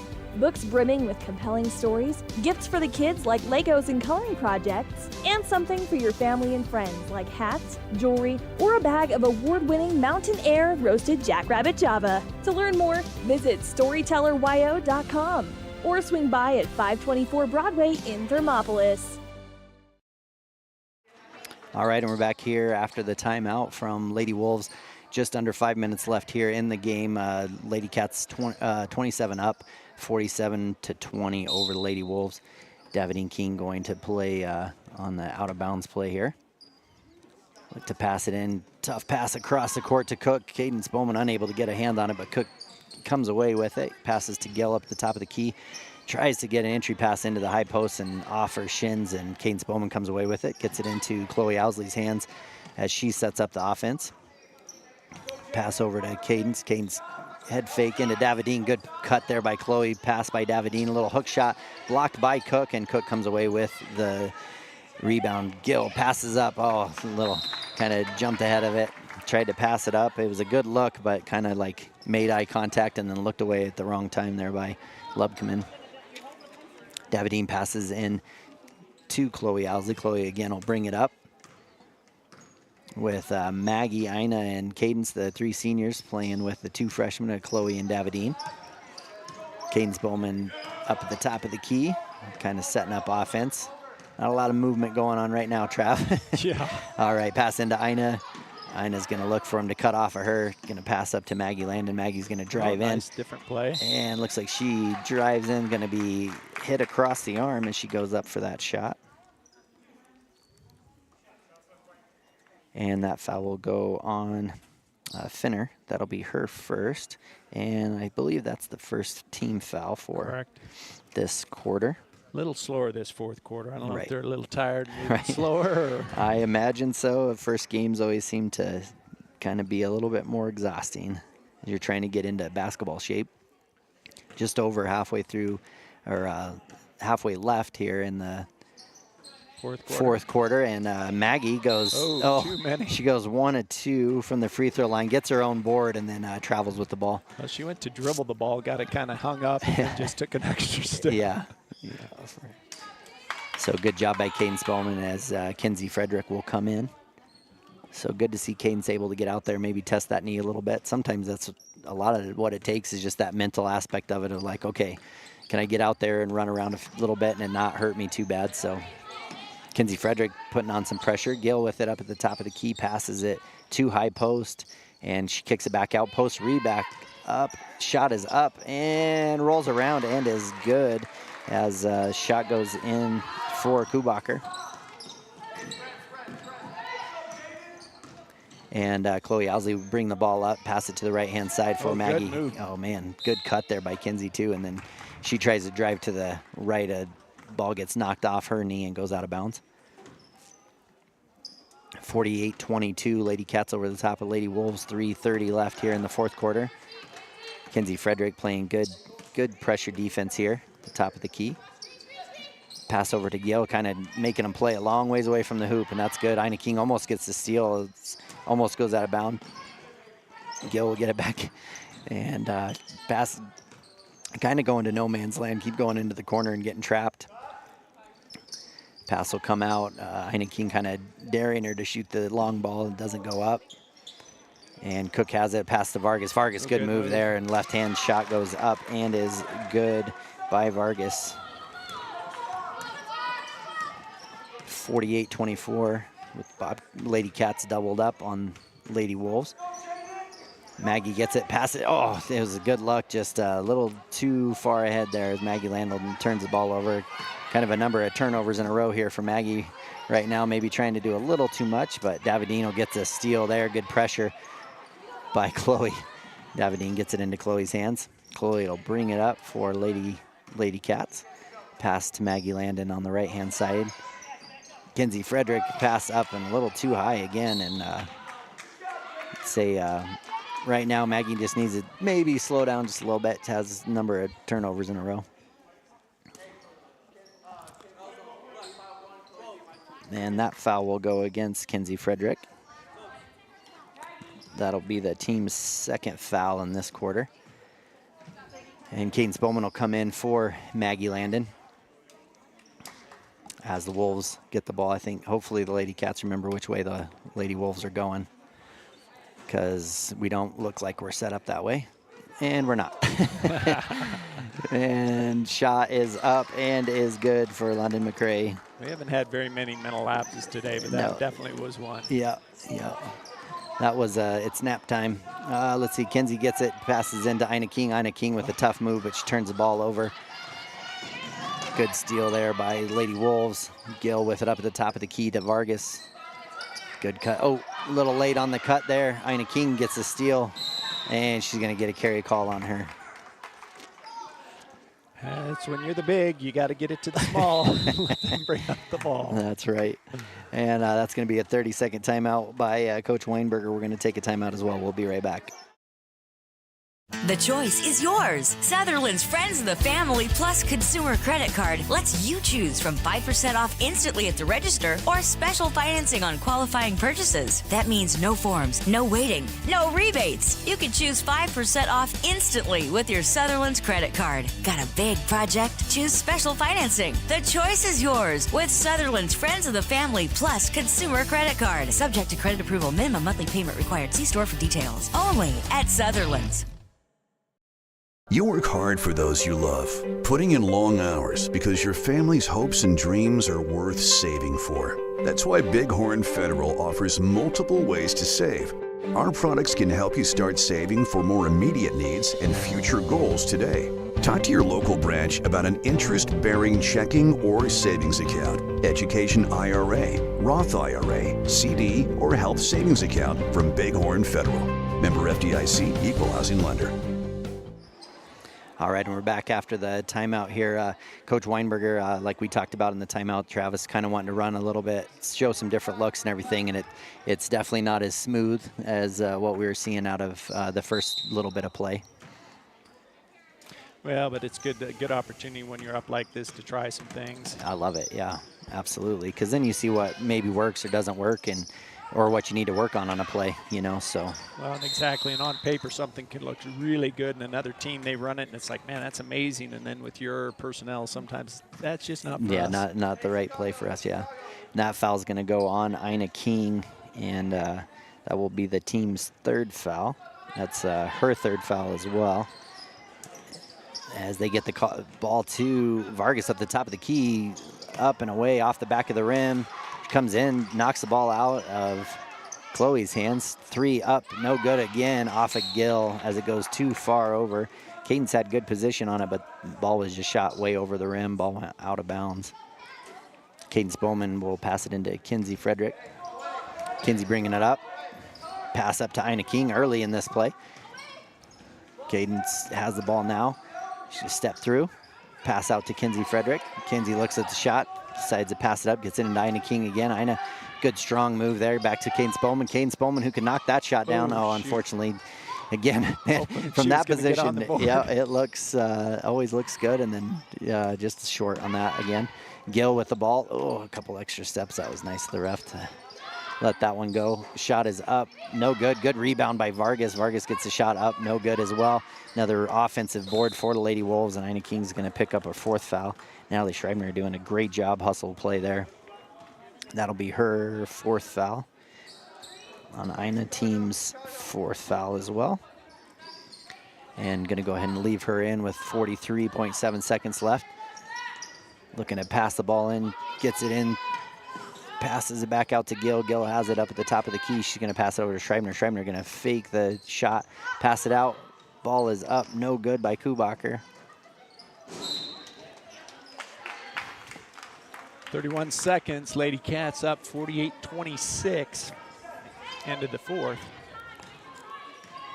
And Kinsey Frederick will have the ball here up at the top of the key, set it up. Looks like, see if they work for a shot or if they just kind of work to hang on to the ball. Cadence Bowman going to kind of change her cut there. Looks like she's going to be fouled. And that foul was on Kubacher there. And I forgot how much I enjoyed learning new names. I'm sure I have not done well today. I've been very impressed. You're way better at names than I'd be. I'd be saying number 4. You get the names. I'd be like, yeah, I'm just calling numbers. And Chloe tries to get a shot up there. 7 seconds left. Lady Cat still putting on pressure. Gill looks to pass it over, and Ina King's going to get a steal here at the end, and shot goes up and no good by Bowman at the end of the game. So Lady Cats win their opening game for Coach Weinberger, 48-26 over the Lady Wolves. We're going to take a quick break. We do have a short time here between this game and our boys game, so we'll do our best to get a little pregame show in as well, and we'll be right back after this. Sponsor of this broadcast is Bailey Enterprises. For over 50 years, Bailey has become the name you can trust. With Pit Stop Travel Centers, you can fuel up and stock up on trip snacks at locations all over Fremont County. You can also put your trust in Bailey Tire and Auto for service to keep handy for those times when your luck runs out on the road. Refresh at the Speedway Cafe with a dine-in meal or a round of carry-out with a variety of specials to keep you going. Go with Bailey.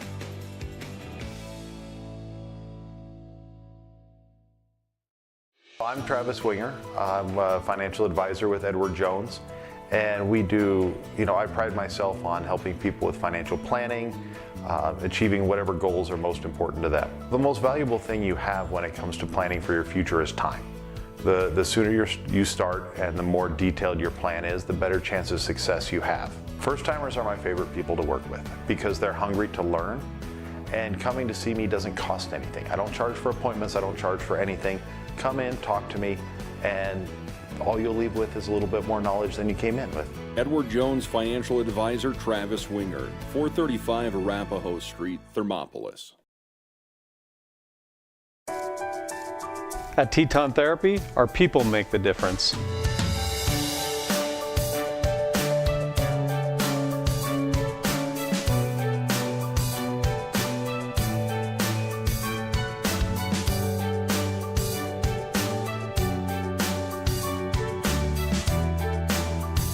You can live pain-free.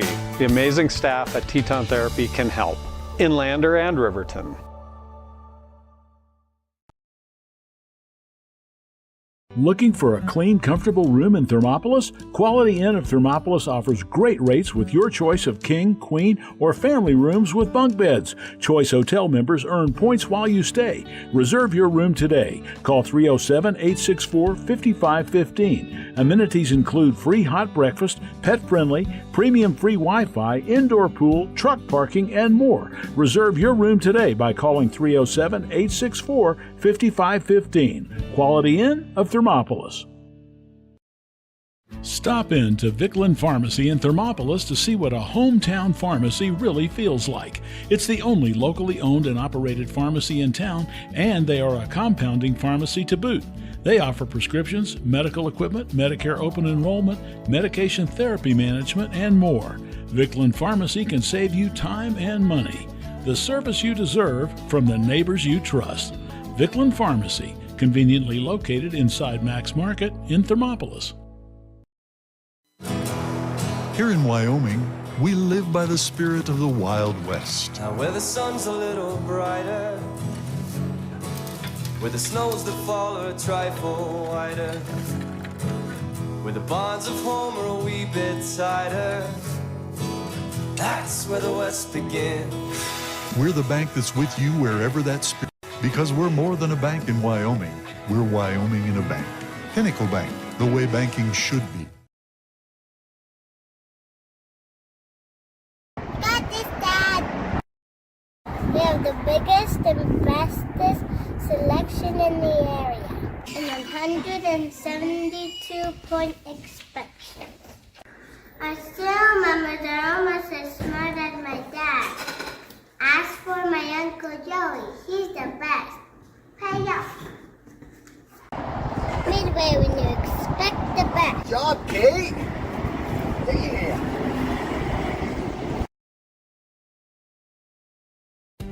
For a place to relax, sip on your favorite specialty lattes or tea, and find the best gifts for any occasion, Storyteller is the place for you. Books brimming with compelling stories, gifts for the kids like Legos and coloring projects, and something for your family and friends like hats, jewelry, or a bag of award-winning Mountain Air roasted jackrabbit java. To learn more, visit StorytellerYO.com or swing by at 524 Broadway in Thermopolis.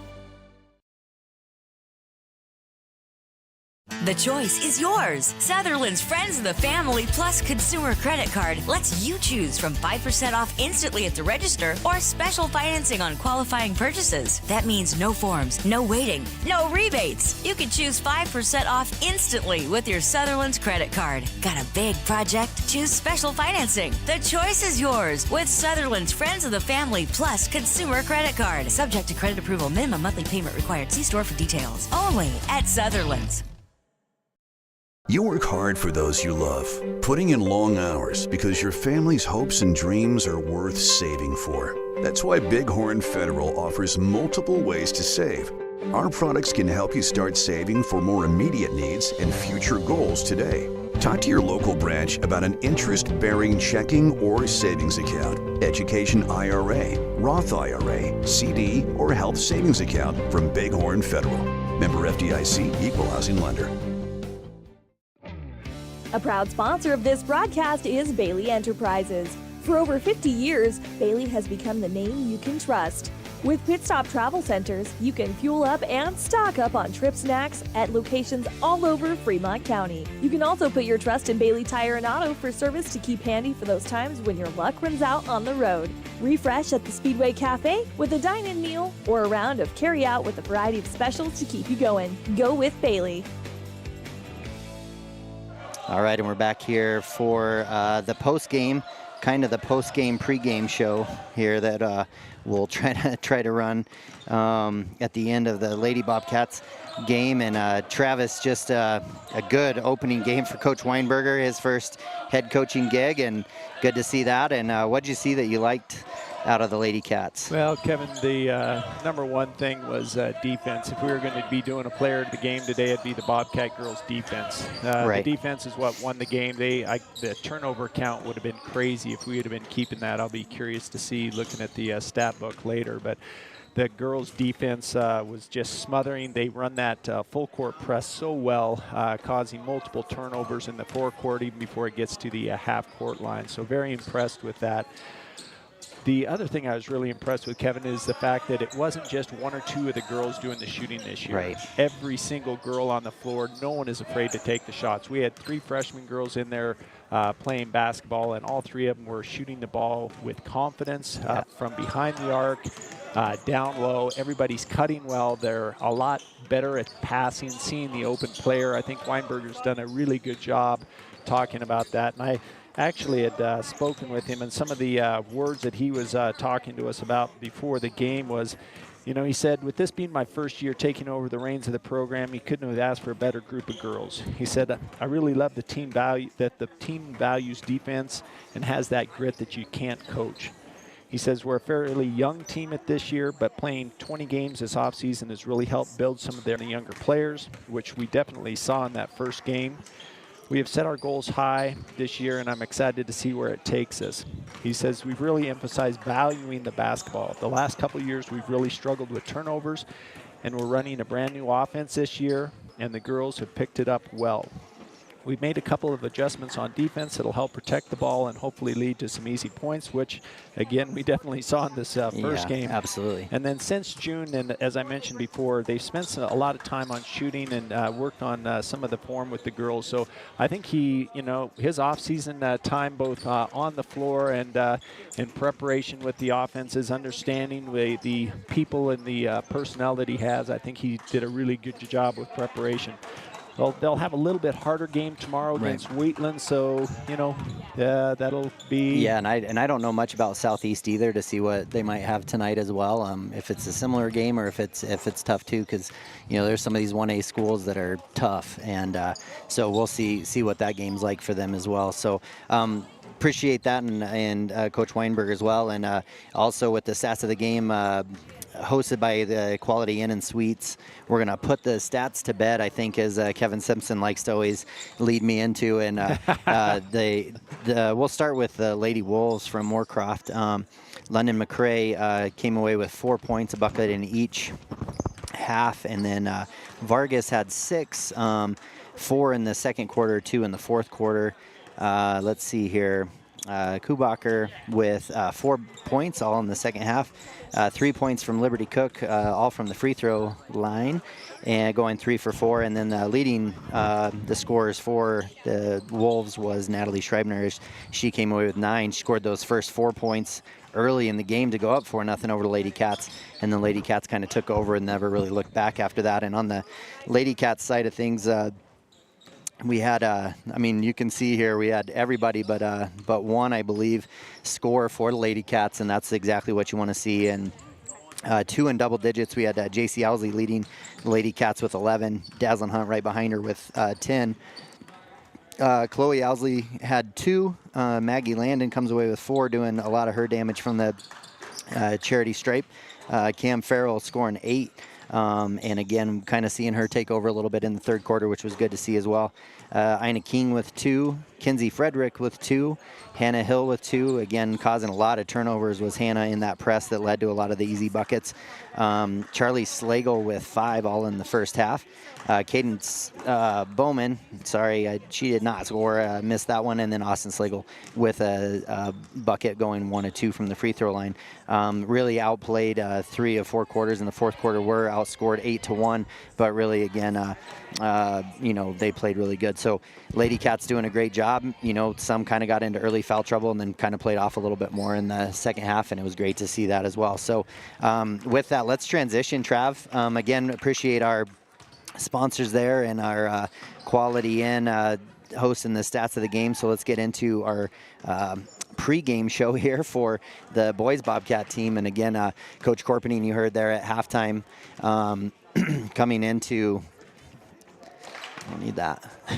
coming into the his 6th season now for the Bobcats. Exciting to see what the Cats have. Again, a good deep team. I know you have some things there that you guys have communicated back and forth, so I'll go ahead and let you kind of take over that part. Well, and again, we try to communicate with Corpenine to kind of get some of his thoughts as the season's kind of been going. So I'm just going to read a message that he sent. He says, "We've been seeing a lot of good things in practice. The boys are working really hard, and they're really buying into the team first mentality. There's a lot of parity in the gym, which is something new that they haven't seen in the past. And to that end, he wants to use their depth to an advantage. So he said, expect to see us really pushing the ball up the court and really getting after it on the defensive end. We have a good blend of talent, some shooters, some length, and some kids that can get to the rack easily off the bounce. Early this season, you may see some different rotations. He wants to figure out who does well in game situation and who plays well together. We will utilize some platoon swapping with different lineups based on certain schemes that we want to use on both sides of the court." With that being said, he says we do have a young team. His returner from last year who played the most varsity was Jet Longrell, who is his best defender, and will probably be asking him to guard the opposition's best player night in and night out. We'll return a handful of players that contributed a lot last year. Zach Hasty, Cody Bombage, and Brody Potter all came in really strong after a busy offseason. Canyon Gerber is one of the best shooters that we've had come through the program. He expects him to have a big year this year. And on that note, any given night, Andrew Howell and Will Cole can light it up from the outside. Ellis and Dell really get after it on the defensive end, and Ellis is a legitimate point guard. He handles the ball well and makes very good decisions.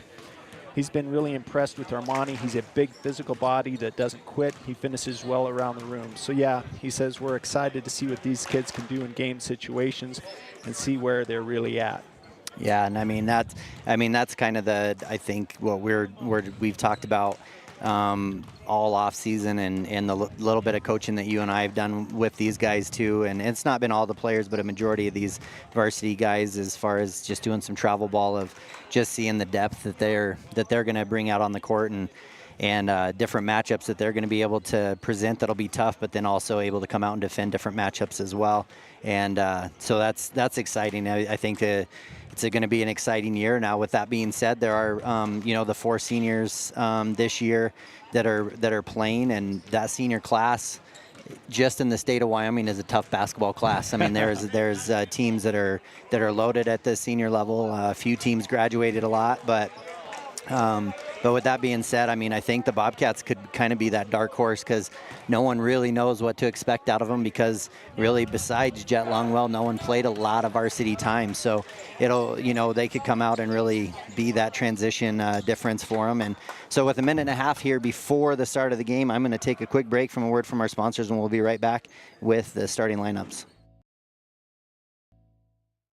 I'm Travis Winger. I'm a financial advisor with Edward Jones. And we do, I pride myself on helping people with financial planning, achieving whatever goals are most important to them. The most valuable thing you have when it comes to planning for your future is time. The sooner you start and the more detailed your plan is, the better chance of success you have. First-timers are my favorite people to work with because they're hungry to learn, and coming to see me doesn't cost anything. I don't charge for appointments, I don't charge for anything. Come in, talk to me, and all you'll leave with is a little bit more knowledge than you came in with. Edward Jones Financial Advisor Travis Winger, 435 Arapahoe Street, Thermopolis.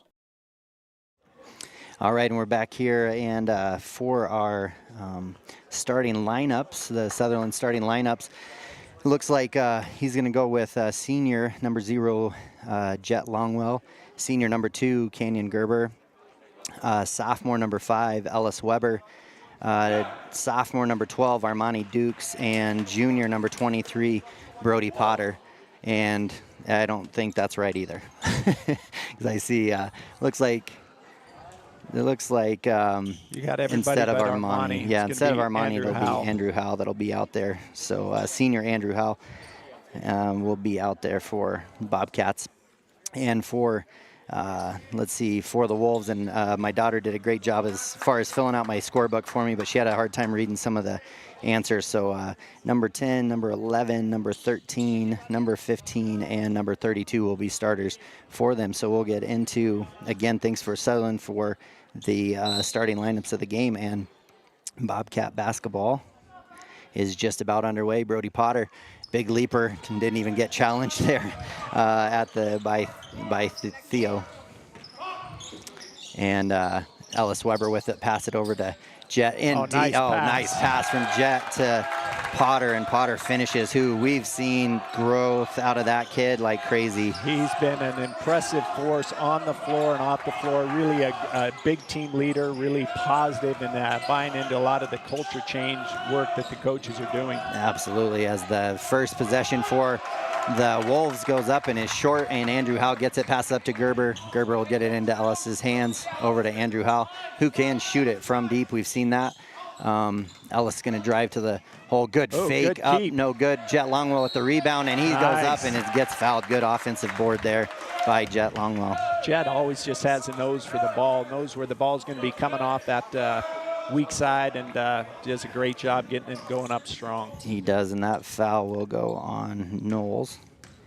And again, I apologize to anybody that may be listening from Moorcroft.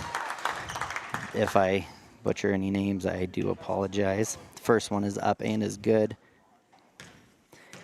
And again, I think this team is as close as we've seen a team, as well as the second one is up and as good as also. You'll hear the noise in our background here as these boys just really seem to take care of each other and play hard.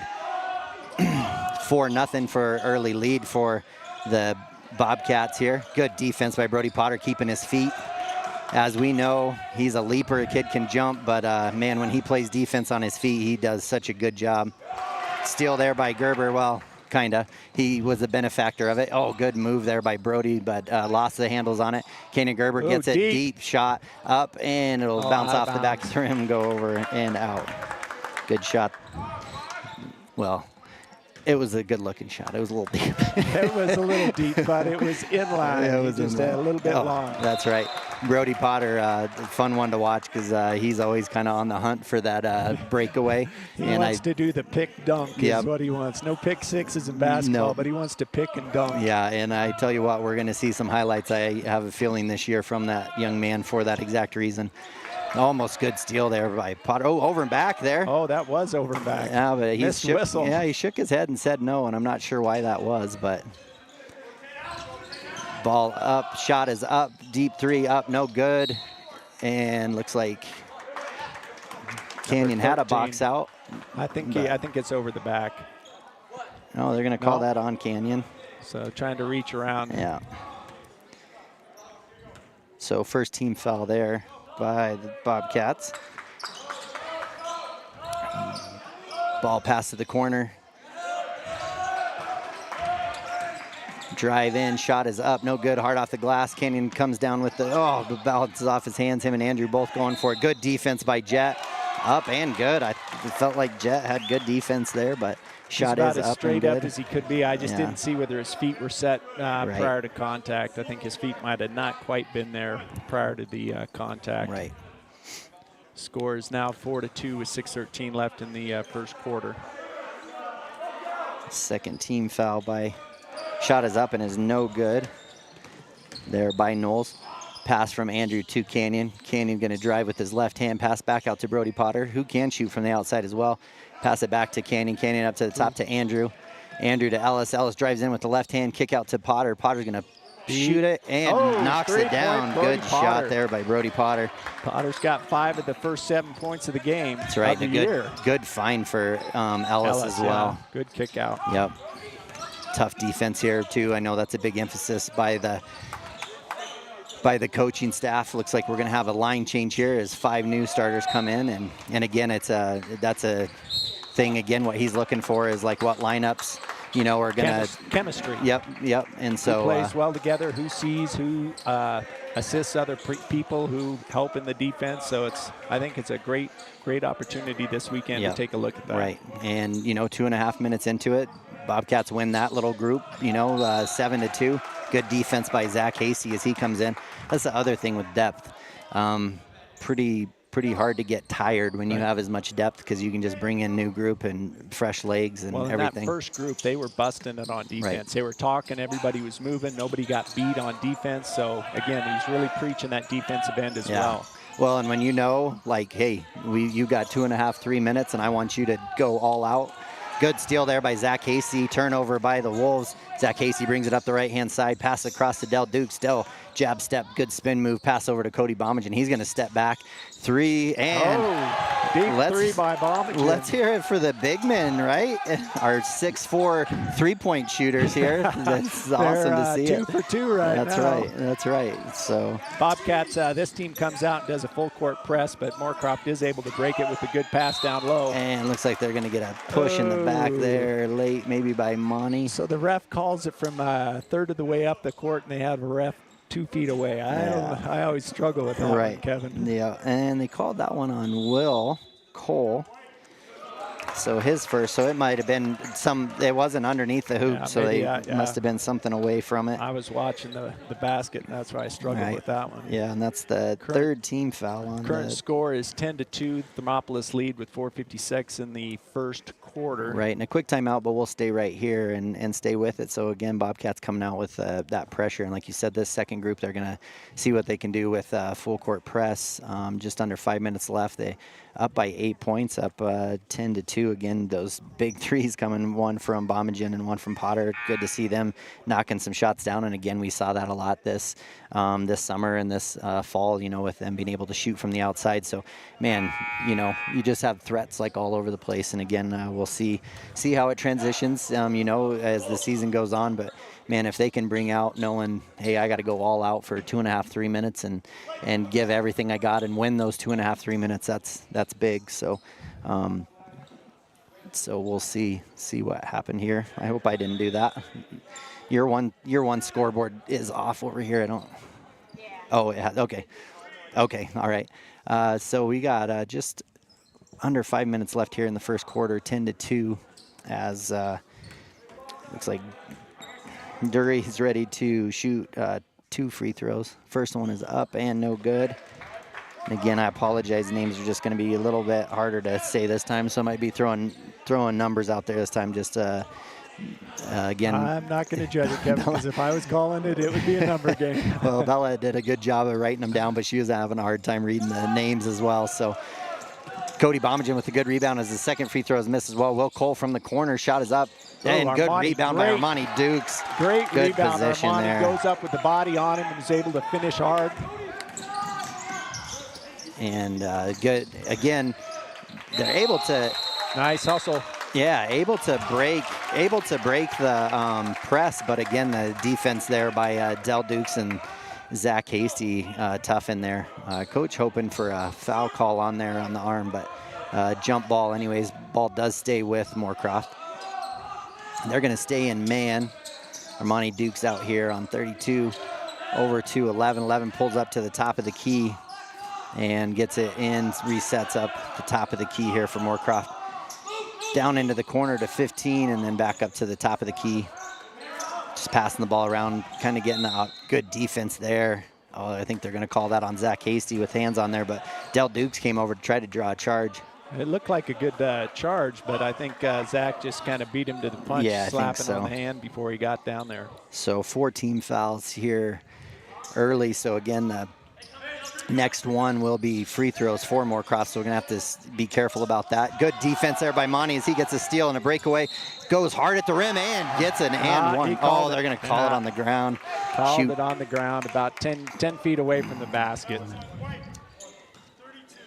That'll go against Dury, number 32 for Moorcroft. And Zach Casey's going to take it out of bounds. They have some great, I like this play a lot here. So Monty's going to be open. Oh, missed him. And that's all right. Dell needs to hustle it down. He's still good. Good, he'll bring it up. A little tough pass over the top of Dell. Cody going to get it on the wing. He's feeling it. And misses it. But Monty almost gets another rebound. Ball goes to Newell's. Looking to pressure here as they're going to break this press, but a 3-point shot. Good pressure here by the Bobcats. And Del Dukes kind of came from out of nowhere, and he knocks the ball out of bounds. stays with the Wolves. But again, you just hear how fired up the I was going to say, you bench talked and about everything is. the energy on the bench, and the energy on the bench is just phenomenal. Right. And now he's bringing in Jet and Brody for give a couple guys a break, but the energy on the bench, I think, is going to help to feed the energy on the floor. Absolutely. And these guys do a great job of taking care of each other that way as well. Ball goes into the corner, going to set a trap. Jet Longwell going to press from back. Saw that one kind of coming, and it's where the extra, you know, being extra aggressive, you have to settle for those things too. That will be his first, but the team's fifth, so that's going to send him to the line the rest of this quarter. Yes, and at 3:49 left, that could play to be a little bit of a factor in the first quarter, with them going to the line for 2 shots every foul. And first one is up and good, so they are now just 1 of 4 from the free throw line. Bobcats are leading 12-3 with 3:49 left here in the second quarter. Gerber substitutes in for Longwell. And second shot is up and no good, and rebounded by Potter. Gerber brings it down. He'll toss it over to Cody Bomagen. Cody going to drive in. Great drive and score there by Bomagen. 5 points early for our big men, which is great to see. 14-3. Oh, a little bit too aggressive. Another chance to go to the free throw line. Cody coming up on that full court press and just kind of body bumped the guys. He turned around with the ball. That's right. All right, so looks like we've got learning the new foul thing us as well. We're feeling that also. Bobcats up 14-3 right now, so free throw is up and is good. Actually, the scoreboard says 12-4, unless we've got the scoreboard wrong. Yeah, I think we just missed the last one by and the lights go out in the gym. Sometimes working in these older gyms. We're actually in the old high school here at Burns for this game, and somebody I think must have bumped against the wall to turn the lights off. I don't know. I see a little man cannon that kind of busted out of here. I wasn't going to say anything that it might have been my offspring causing that problem, but I think you might be right. So second one is up and is good as well. So will be a score of. They're a little behind on the score. Yeah, 14-5 for Bobcats up right now. And tough pass there from Canyon. Potter gets it in the middle. He turns, jump shot up, no good. Good rebound by Bomagen. Shot is up and good. So Bomagen just showing his size down there, doing a great job. So 16-5 now for. And Cody with the steal now. Good defense there, and then he's going to knock it out of bounds. Just got a little too excited there, but it was a good steal, and just I think they poked it away right at the end as he's getting ready to take off. Yeah, like I say, I've been impressed with the hustle factor on defense. Sometimes this team likes to play offense and come back and kind of lollygag on defense, but the intensity both ends of the floor to this point in the game has been impressive. Right, and they're trying a 1-3-1 defense, which I know is what Corpening is wanting to try here. A little high-low. Good block there by Brody Potter. Pass ahead to Cody. Cody goes up. Tough shot. Good contested shot. I think he's going to go to the line. Yep, going to go to line for 2. Cody just a good pass up ahead as well from Dell as he got that rebound.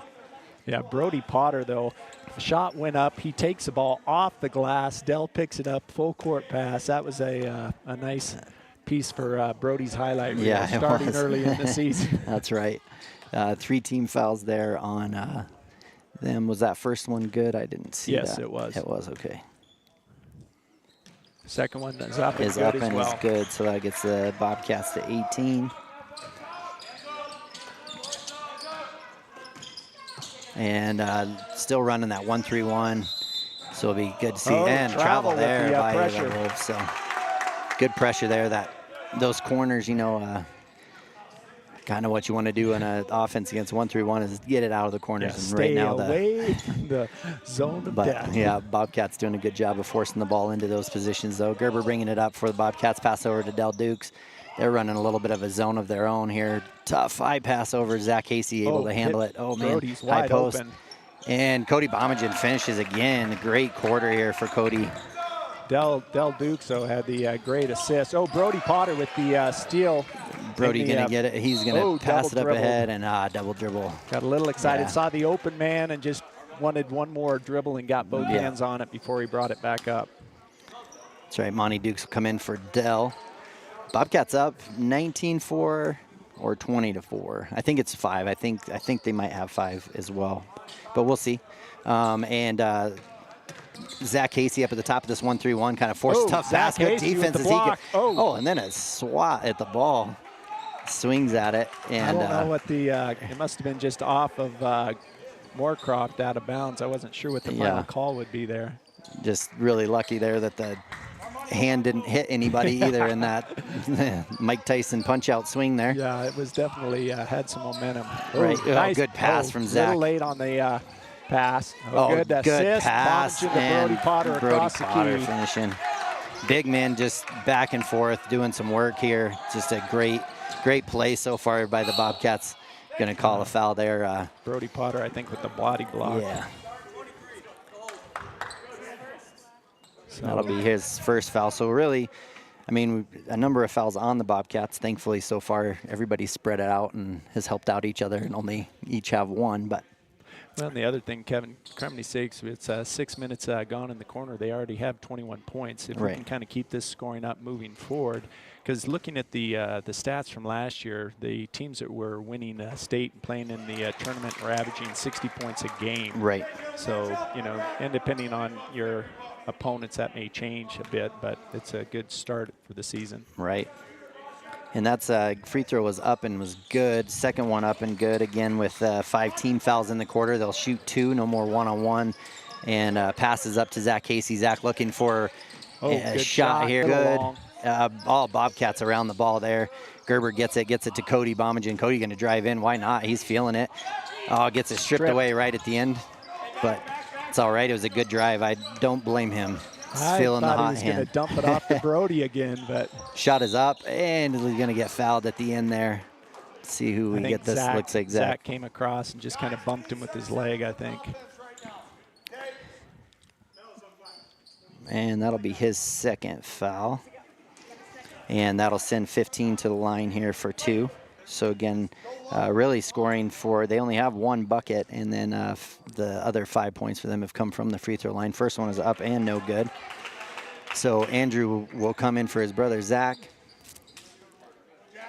And minute 33 left here in the Pinnacle Bank scoreboard with a score of 21-6.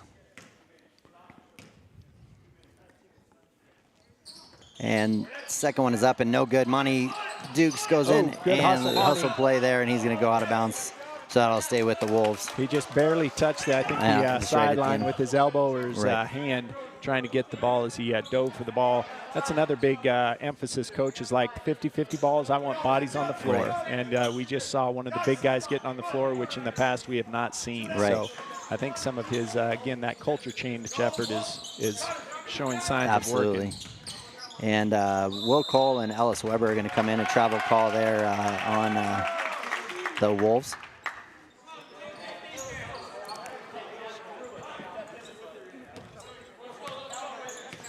So Ellis Weber will bring the ball up, get it to Andrew Howell. Andrew's going to step up, deep 3, and that's exactly what he can do. 6 feet behind the free throw line, nothing but net, drains it.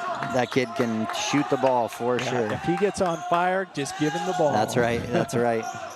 Good defense here. Good defense by Andrew. Oh, they're going to call a foul on him, yeah. That's a hustle foul. And when I'm coaching, it's like, hey, if we get a hustle foul, I'm good with that. But in a close game right now with this new rule, I think we're going to have to, like you say, learn a little bit how to manage that. And that in a close game could hurt.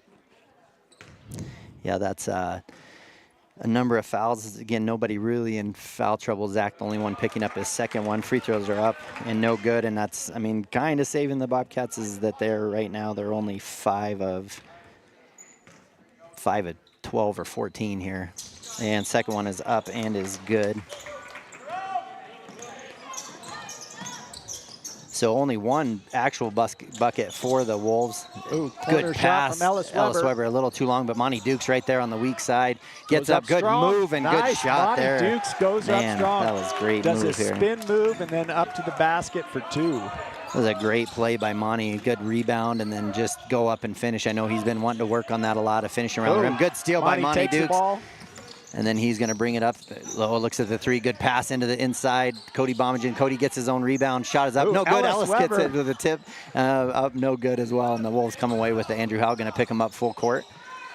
Sometimes it's a better ball if you come down and let your feet touch the floor. Yeah. 2 of those shots were just off of tipping it in. Good steal there by Ellis. Oh, good hustle. Under, Ellis hits Will. right at 10 seconds Will left. Missed, Armani up the floor. Got Ball tipped gets from behind. poked away, and then they're going to have a chance at a shot at the end, and Ellis Weber is going to come in and foul with just 4 seconds left. I think That's it's going to be 2 on Ellis. Oh, that one's called on Andrew. Oh, I missed that one. Yeah, so that'll be his second.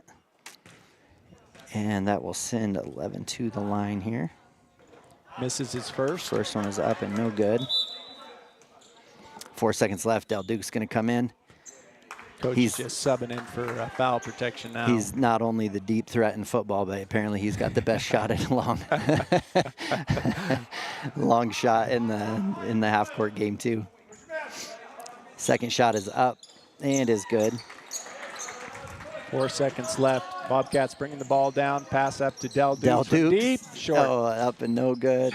And that will take us to the end of the first quarter. We don't check the score here, but on the scoreboard shows Bobcats 26 and Wolves 8. We're going to take a quick break and a word from our sponsor. We'll be right back after. At Teton Therapy, our people make the difference.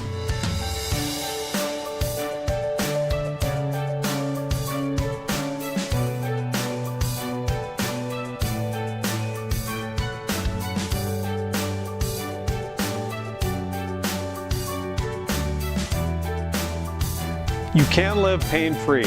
The amazing staff at Teton Therapy can help in Lander and Riverton.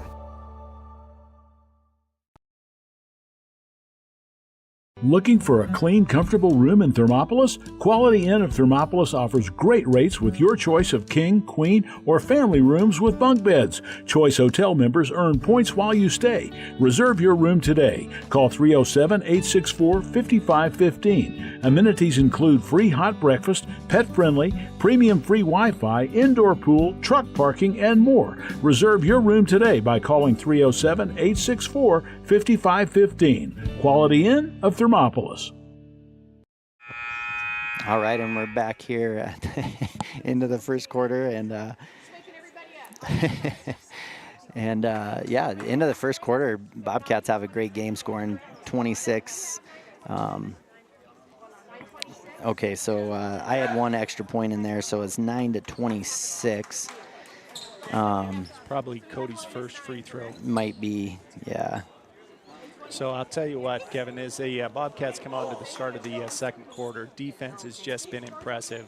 All players coming on, playing both ends of the court, moving fast, talking.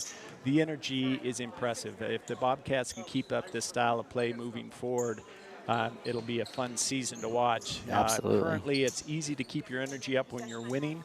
So we'll see. Hopefully we get some challenge this weekend to where we see how they do with a little bit of pressure and if they can maintain that energy and effort in that type of an environment. Well, right, and then you know, I mean, held them to 1 made basket. You know, the rest of their scoring came from the free throw line, and I did screw up on the scoring a little bit, so it is 26-9.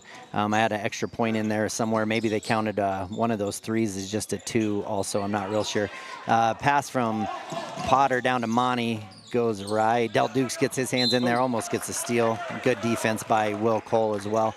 Potter turned the ball over, but Wolves now with the ball on the sideline here. Bobcats in man-to-man.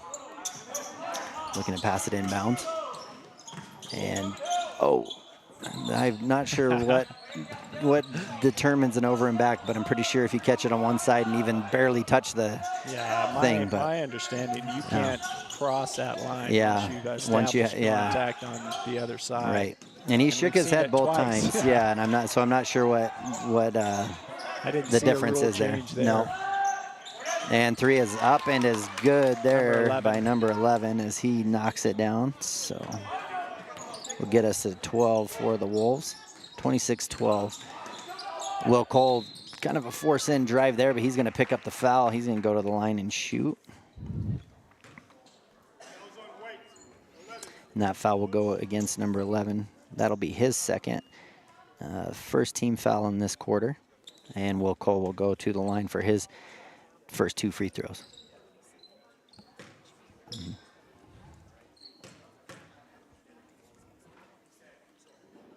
First free throw by Will is up and no good, off the back of the rim, a little too strong.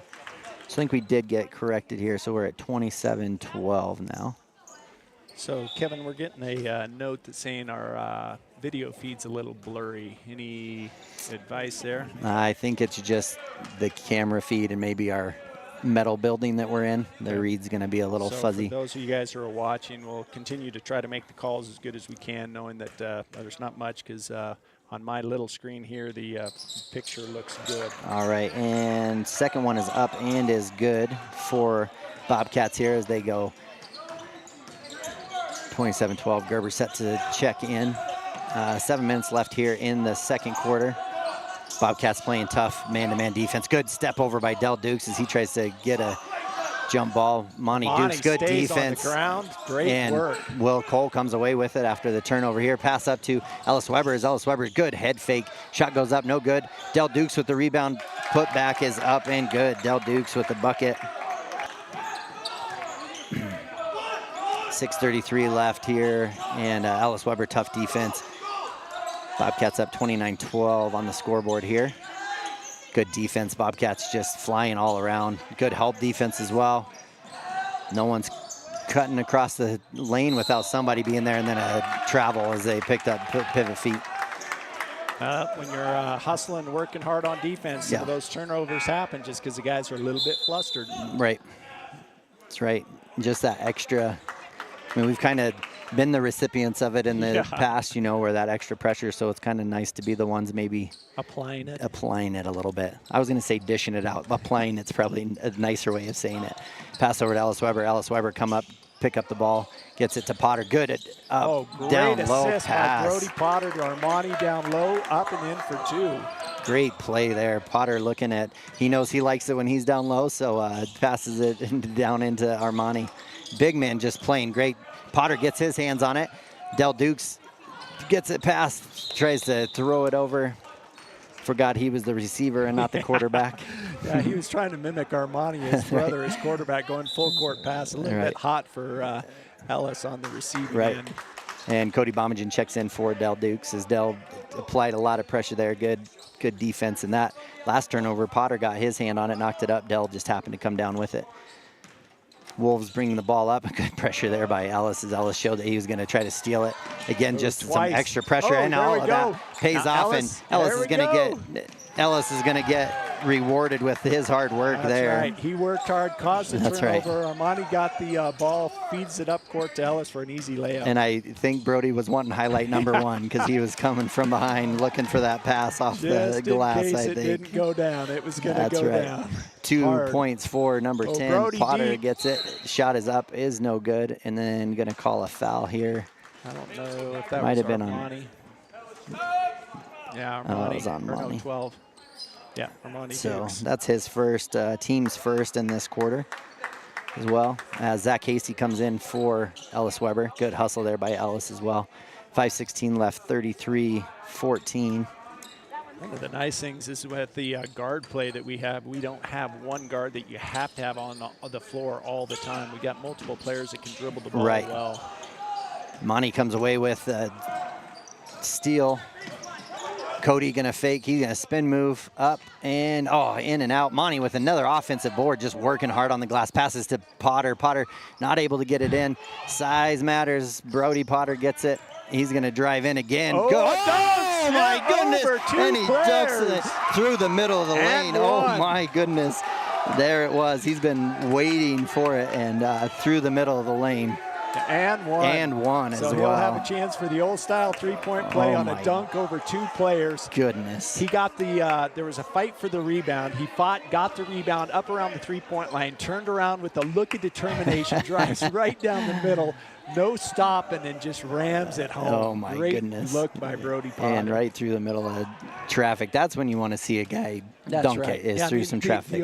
The open shots are fun, but that's the one that you That's right. Oh, great and assist. a great pass to Cody Bomagen from Zach Hasty. Zach Hasty gets a rebound on the missed free throw, dishes it to Cody for an easy layup on the other side. And just Bobcats just firing right now. I mean, just the pressure now is getting to the Wolves, and they're just kind of forcing passes around, and passes going out of bounds. Cody Bomagen going to get it to Gerber. Gerber going to pass it up ahead to Zach Hasty. Zach Hasty going to drive. No one guarding him. Good head fake. Oh, got hit. Monty with another offensive board and put back. Owning the offensive boards today. And the nice thing about Armani, sometimes we see him on those short shots he doesn't make, but he's finished, I think, almost every single one. Yeah, he has done a great job. And with that, looks like they're going to call a timeout here for the Wolves. They're going to take a quick one. I'm going to just say the Bobcats are at 39 and the Wolves are at 14. That's right. We'll take a quick break. We'll be right back.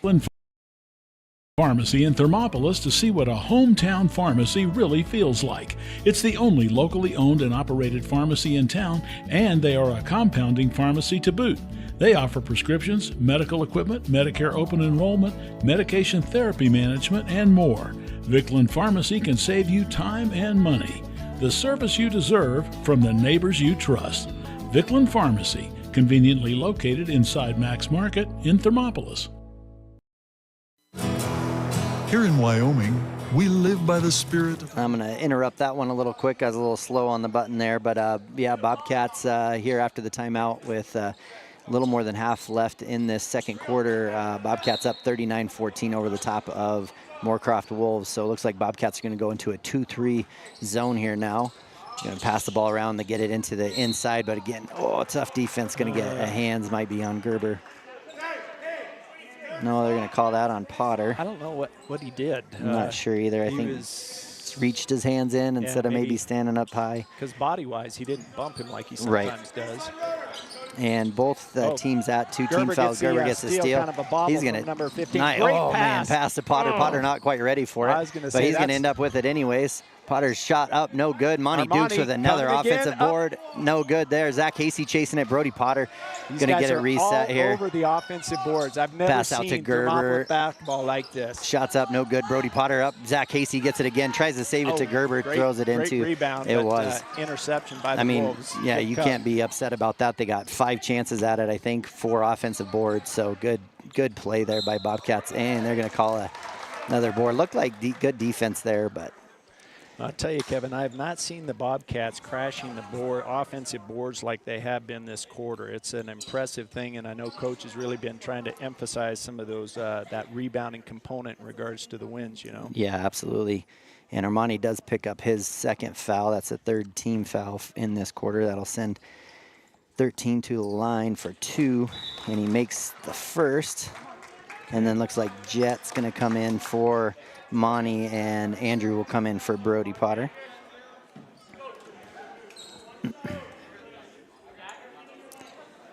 All right, so 39-15, 3.5 minutes left here on the Pinnacle Bank scoreboard. Bobcats leading over the Wolves. Second one is up and good for 13 Newells. Pass up to Zach Hasty. Zach Hasty fakes it, looks in. Jet working hard in the post. Good fake pass there. Right idea, maybe I'm not sure if he's going for Andrew or getting Canyon on the cut. I was going to say there was 2 opportunities there, just got tipped away. Right. Jet's a phenomenal passer. Sees the ball amazingly well. Andrew Howell with the shot from the corner, up and good for his second three of the game. 2 for 2 on the year, right. Shooting 100% from the 3-point line. Sure, he likes hearing that for sure. And 15 will bring it up for the Wolves. Not a lot of shot opportunities here for the Wolves. Good steal there by Cody. Good pressure. And he's going to be able to take it in all the way. Is he going to flush it? And he dunks it too. Dunks in the game. As Bomagen takes it up and dunks it down as well. He was taking his time. I thought he might be not going to do it. He hurt his wrist earlier this week, and I was wondering if he was going to try it or not. 3 is up and no good for the Wolves. And Jet comes down with it. He's going to get it into Cody. Cody feeling it. He's going to drive in. No call there as There's some contact, just kind of left it, no charge, no call at all. So Wolves have it, get it into 10-10 with the 3 up, no good. Zach Hasty comes down with the ball. Rebound. And Zach passes up to Gerber. Gerber pulls it down. 3 shot is up and no good. And ball comes into Wolves' hands. Maybe rushed that shot just a little bit, but 3 from the top of the key. Shot is up, no good. And offensive board for the Wolves. And baseline drive there. Shot is up, no good. Good defense there by Zach Hasty, but again, get lazy, it. Not blocking out. And then Longwell's going to get that cheap foul. But yeah, you're right. Kind of 2 different possessions there. And there's the people standing and watching instead of finding a man and putting the body. And that'll be Longwell's second foul as well. That'll send number 11 to the free throw line. And we're going to take a quick break. We'll be right back after this. The sun's a little brighter, where the snows that fall are a trifle whiter, where the bonds of home are a wee bit tighter. That's where the West begins. We're the bank that's with you wherever that spirit, because we're more than a bank in Wyoming. We're Wyoming in a bank. Pinnacle Bank, the way banking should be. All right, and we're back here after the quick timeout. Minute 55 left here in the opening half. Bobcats leading 44-16 here in this opening game. Again, quite a few fouls for the Bobcats, so I mean they're going to have to be careful. No one with more than 2, but both, let's see, Longwell, Armani Duke, Zach Hasty, Brody Potter, and Andrew Howell, all with 2 fouls. So going to have to kind of keep that, under control, making sure they're not their next fouls will send them to the line no matter what. So number 11 will be there for the free throw. First one is up and is good. So he currently is 3 of 5 from the free throw line. It's kind of heating up from the free throw line as well. So we've been started off a little cold to our advantage for sure. Right. Second one is up and is good as well. So majority of points coming for the Wolves from the charity stripe. Cody Bomagen gets it. He's going to drive hard to the rack and up and good. What a great play. Good pass there as well. Almost too easy. I was going to say he just makes it look like he's slicing through butter there. Yeah. And stepping in front to stop him off a good screen on the top. And he finished with his left hand, Dad. Yeah, proud moment. Bobcats, you can just sense the urgency in the Bobcats being a little more than what the Wolves are playing with, just that energy. Bobcats kind of flying around and Wolves playing panicked, They're moving just as fast. It's just a different. For a different reason, away from things rather than into things. The Bobcats are taking it in and wanting to, everything towards the basket, and the Wolves are playing a little tentative. Good high-low from Bomagen to Longwell. Up and good. Is that his first points for the season? Nope, he has 2 free throws as well. Okay. Yeah. First point from the floor. Yep, first bucket of the game, or of the season. Good defense there by Andrew. Keep his hands off. Hopefully he doesn't need to pick up a cheap 3rd foul. Just kind of panic good mode. Pass by Moorcroft. Yep, and then offensive board and up and no good. Zach Hasty tries to come down with it. That's going to be off of the Wolves. Coach is not very happy with the rebounding display there. We've had about 5 possessions in a row where the Bobcats are standing around rather than blocking out. Yeah, it's kind of 30-point lead boxing out, which is not what you want. You want them boxing out all the time. Good high-low again. Oh, just off the hands of Bomagen, gets poked away, and Wolves come up with it. Just trying to feed that high-low right now, and it's been a good play for him so far. Again, playing matchups. It's been tough for the Wolves to guard. And good cut there by the Wolves, and then looks like Bomagen's going to pick up a foul as well, his second. And that will send the Wolves to the line the rest of the way. Only 19.4 seconds this quarter, so not quite as bad. But going into the second half, we might have a little bit of foul problems. Right, yeah. And first one is up and is good, which that is for 11. That is... he's made most of their points. Yeah, he's got 8 points, 8 of their 19 points, and all but 1-3 from the free throw line. Wolves still with only 3 made baskets, 1-3 and 2-2, so most of their points coming from the free throw line. Second one is up, is no good. going to get a violation on Armani Dukes as he. So we're going to get a second opportunity here. And like you said, 19.4 seconds left here in this first half. Bobcats up by 29 or 29. Monty Dukes gets a rebound, misses. Zach Casey has it, fakes the three. Andrew has it. He's feeling it. Shot is up and good. Andrew Howell, 3 for 3, 100% on the lot on the year. That's right.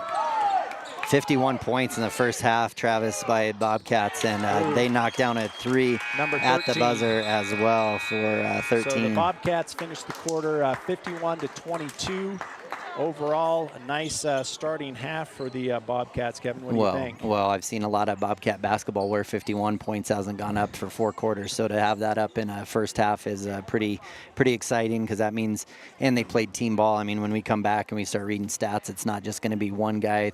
I think Cody with the majority of the points, but you're going to see, the leading scorers, but you're going to see a number of kids scoring for these Bobcats. So pretty exciting. Like you say, it's unselfish play. Right. I mean, there's a lot of high-low, there's a lot of drive and dish, there's a lot of rebound and toss it across. So yeah, absolutely. And I mean, again, these guys take care of each other, and they keep doing that. I think we're just going to see different ball out of them this year. So exciting first half for sure. We're going to take a quick break, get a word from our sponsors, and we'll be back for the KDNO halftime show right after this.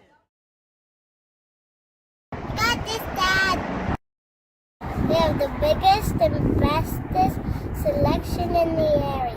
And 172-point inspection. I still remember they're almost as smart as my dad. Ask for my Uncle Joey. He's the best. Pay up. Midway when you expect the best. Good job, Kate. Yeah.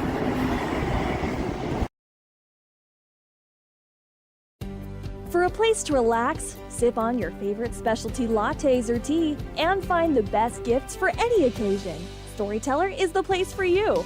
Books brimming with compelling stories, gifts for the kids like Legos and coloring projects, and something for your family and friends like hats, jewelry, or a bag of award-winning Mountain Air roasted jackrabbit java. To learn more, visit StorytellerYO.com or swing by at 524 Broadway in Thermopolis.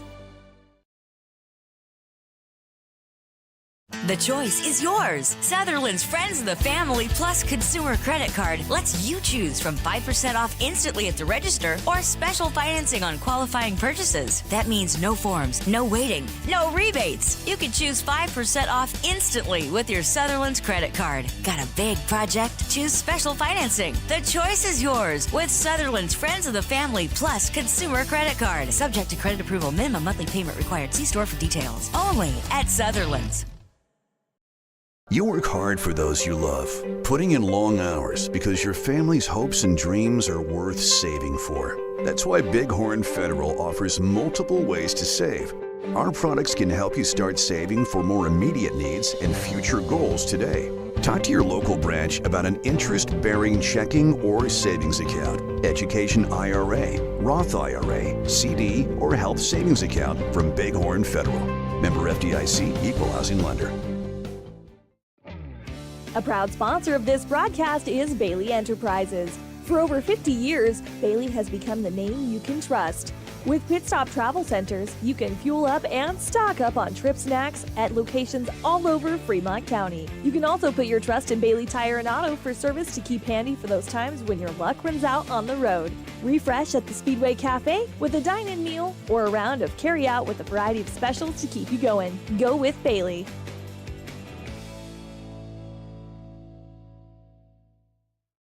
I'm Travis Winger. I'm a financial advisor with Edward Jones, and we do, I pride myself on helping people with financial planning, achieving whatever goals are most important to them. The most valuable thing you have when it comes to planning for your future is time. The sooner you start and the more detailed your plan is, the better chance of success you have. First-timers are my favorite people to work with because they're hungry to learn, and coming to see me doesn't cost anything. I don't charge for appointments, I don't charge for anything.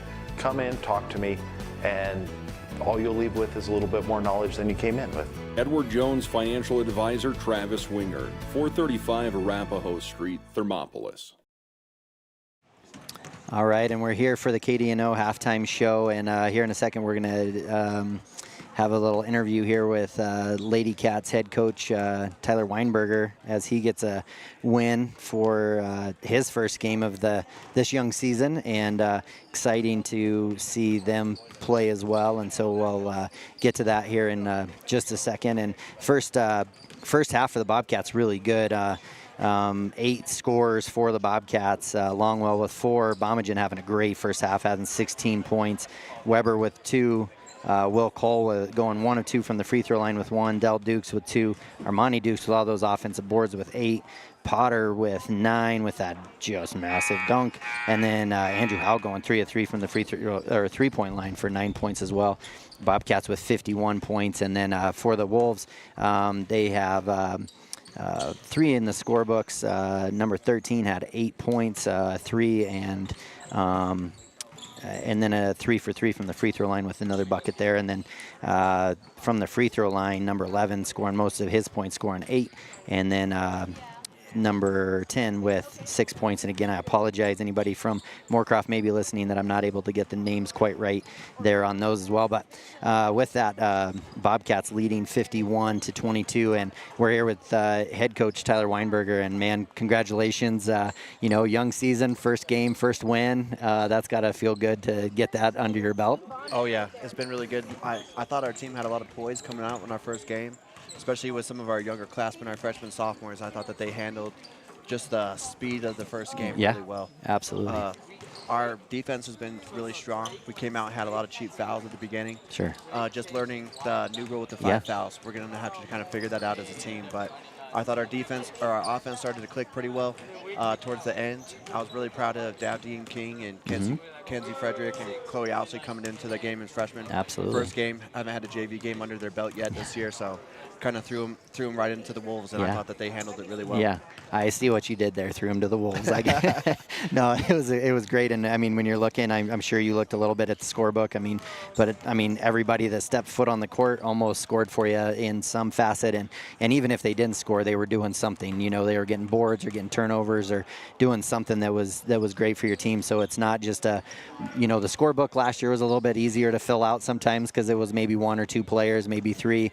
Where this year, I mean, if you can keep something like this where it's spread out, I mean, that would be huge for you guys. Yeah, that was a big thing for us. Just shot selection in general has been a big emphasis this year. So just passing up those good shots for great shots. We were looking inside out, and we had some good shots coming out from our threes. It helps when our post can knock down a 3-pointer in the corner, so just to kind of stretch everything out. Yeah, absolutely. And like you said, it was great to see everybody do that. And man, so you have Southeast coming up this evening, and a game. They're 1A. Probably don't know a lot about them as far as what they've done, but looking forward to it. And wish you the best of luck. Thanks for coming over for a few minutes here and giving in. We'll get caught up with you some more as the weekend goes on. Okay. Awesome. Thank you. All right. Thank you and congratulations again. Appreciate you. All right, we are set here for the second half. Again, Coach Weinberger coming over, and a great start for his season. Getting that first win under his belt always feels good. So we will get going here for the third quarter, second half of the game. Looks like we're going to go with Monty over Andrew for this third quarter. To start, other than that, and Cody Bomagen comes in as well for him after he had a great game, 16 points. Real quick, while you were talking to Coach Weinberger, Travis, I went over the stats real quick. Again, the only thing I didn't really talk about was foul trouble. No one with 3, but a number of our players with 2. Ellis Weber with a give and go from from Cody, and Armani decided to try out. He really wanted to be the punter for the team this year, and they didn't give him the opportunity, so he tried it out to see what could happen. So 51-22, Bobcats leading Wolves here. So again, see how they do the second half, keeping the pressure on. Shot is up and is good. Good move by Moorcroft. We didn't see that in the first half. No, we didn't. 32 there, so adjustments going to come. Turnover there by the Bobcats. Early shot is up, no good. Cody Bomagen going to get it, force it up to the Potter up the sideline. Potter looking inside, throws it into Armani. Ball gets stripped away, but he's going to fight for it, and looks like we're going to get a jump ball, so ball's going to go to the Wolves on that one. So a couple early turnovers for the Bobcats. second half or third quarter has not usually been our strongest, so it'll be interesting to see how we come out and play tough. We usually start a little slow too, so I'll take a minute or two of just adjustment. Yep, for sure. Shot inside out, 3 goes up and is good. Moorcroft there by comes out after halftime. 13. A new-looking team. They got a little bit more confidence rolling, a little more aggressive on defense. Right. Cody going to drive in, tough shot with the left hand there. Shot is up, no good. Board there by Moorcroft. Yeah, looks like, see what Bobcats do defensively here. Gets it into the corner, 13, who just knocked a 3 down. Awkward shot goes up, no good. Monty Dukes comes down with the board. Going to pass to Cody Bomagen. Cody going to have a run. Good pass to Armani. Monty's going to go up with the left hand up. No good. Gets his own board. Shot is up is good, and he gets an and one there. So it pays off, padding the stats that time. Getting missing first. The first shot was a little bit harder of a shot. He came down, set both feet. It was a little bit better percentage shot for sure. Right. And the foul was on 13 there. That'll be his first team foul of this quarter. Shot is up, no good. Brody Potter gets the rebound, gets into Monty. Monty goes up hard and strong. Good Armani Dukes, finish. 4 points in about 5 seconds. That's right. Good finish there, 55, 27. Potter gets it as a missed foul, and then they're going to call a travel as he gets his hands on it. So Wolves going to get the ball on their sideline. Zach Casey comes in for Ellis Weber.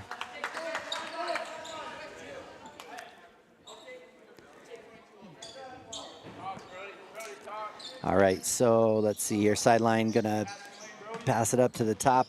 Brody Potter on number 11 here. Screen coming his way. Monty playing good help defense. Oh, good head fake there by 11. 11 shot is up and is good. Well, they've made more points, true points, not off the free throw stripe in the first 4 minutes than they did the entire first half. Right. Monty Deuce going up hard with the shot, gets blocked, and kind of forcing stuff now, and instead of letting it kind of come to him. Yeah, and he needs to realize when there's that many good bodies steal on there you, somebody's got to be open. Right, good steal by Brody. Monty's got hands on it. Brody, nice pass there by Brody. Potter jumps up, grabs the ball, sees Cody, taps it to him, and Cody for the easy layup up and in. That's right. Let's see, 5:31 left. Oh, good head fake again. Bobcats needing to stay on their feet here, playing defense. Shot is up and is good by 15. So again, they're coming out with some different energy here in the second half. Bobcats going to need to match that energy as well. Cody Bomagen, 15-foot jump shot off the glass. I mean, when you're feeling it, you're feeling it. It's hard to miss. 20 points here for Cody Bomagen. Puts them at 59-31. 5 minutes left. You got your timer running. And we're going to take a quick timeout right after this. At Teton Therapy, our people make the difference.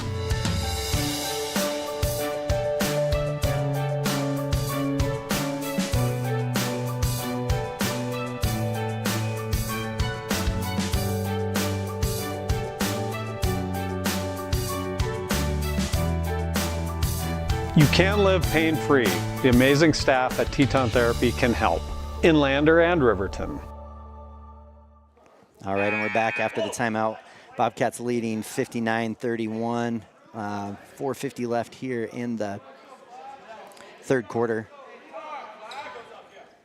Still a 28-point lead for Bobcats. So with the Wolves coming out and playing a little more aggressive, Bobcats not letting up either. They had a few turnovers there early, but then they're also playing pretty aggressive and kind of matching those scoring as well. So good play there by the Bobcats as well. Yeah, we definitely haven't seen the typical scoring drought that we sometimes see. Even though the Wolves are coming out playing well and shooting the ball well, we're matching them, as you said. Right.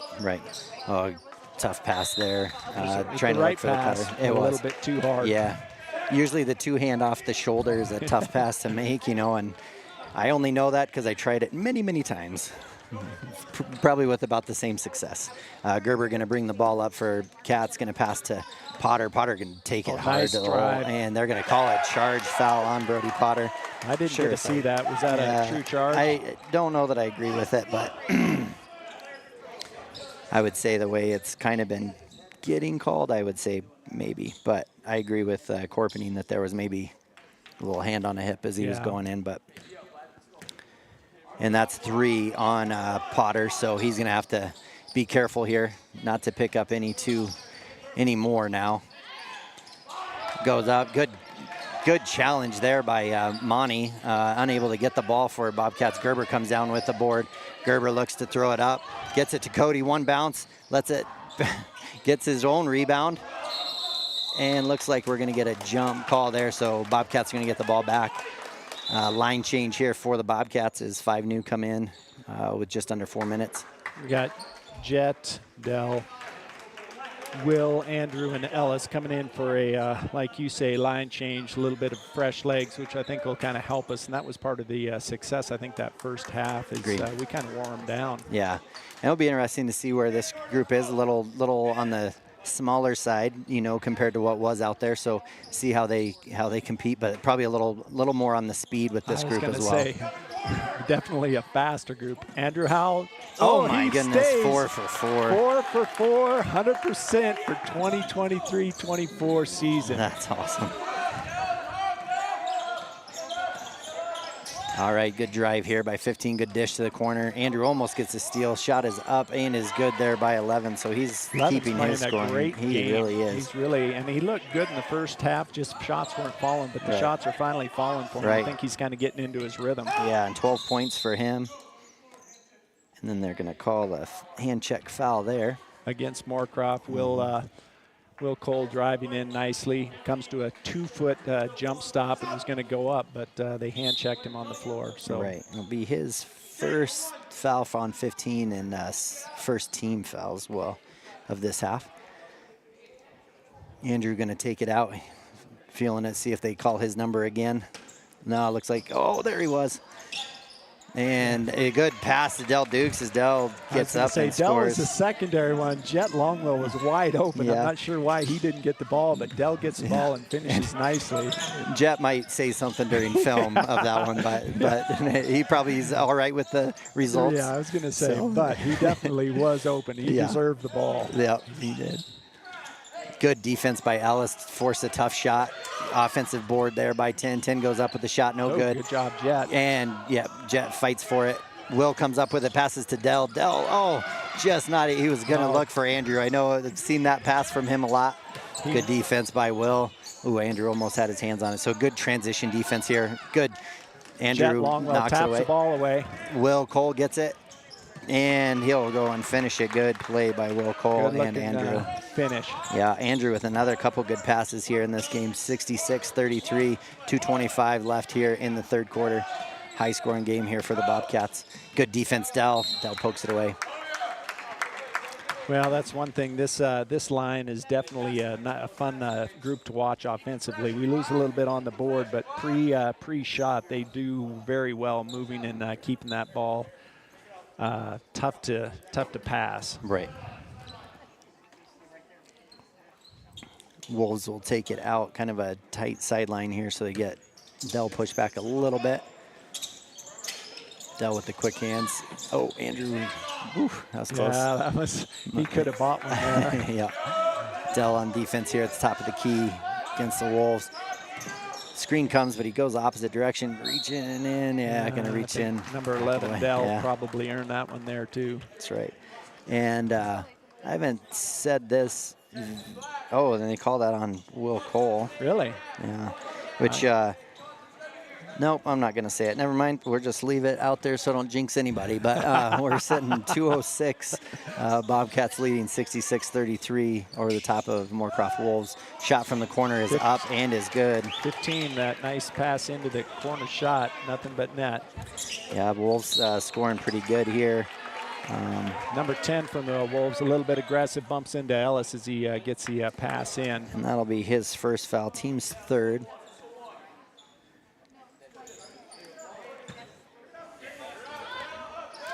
And Ellis takes it out, passes to Andrew in the corner. Jet down low. Jet's going to fight for position, and then they're going to call a foul here on 32. One thing you can see with this line change, Kevin, looking at the Wolves, they're all huffing and puffing and pretty red-faced, and our boys are not looking red-faced and hardly even dripping sweat right now. So I think coach's strategy for this game's working nicely. Right. Going to round the horn. Andrew, can he make it 5 for 5? Shot is up. Oh, off the back of the rim. Ellis Weber, though, with the offensive boarder. Yeah.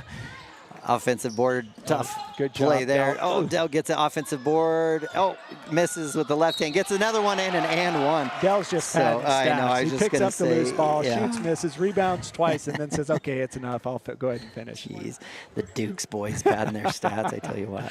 Yeah, they're both doing a pretty good job.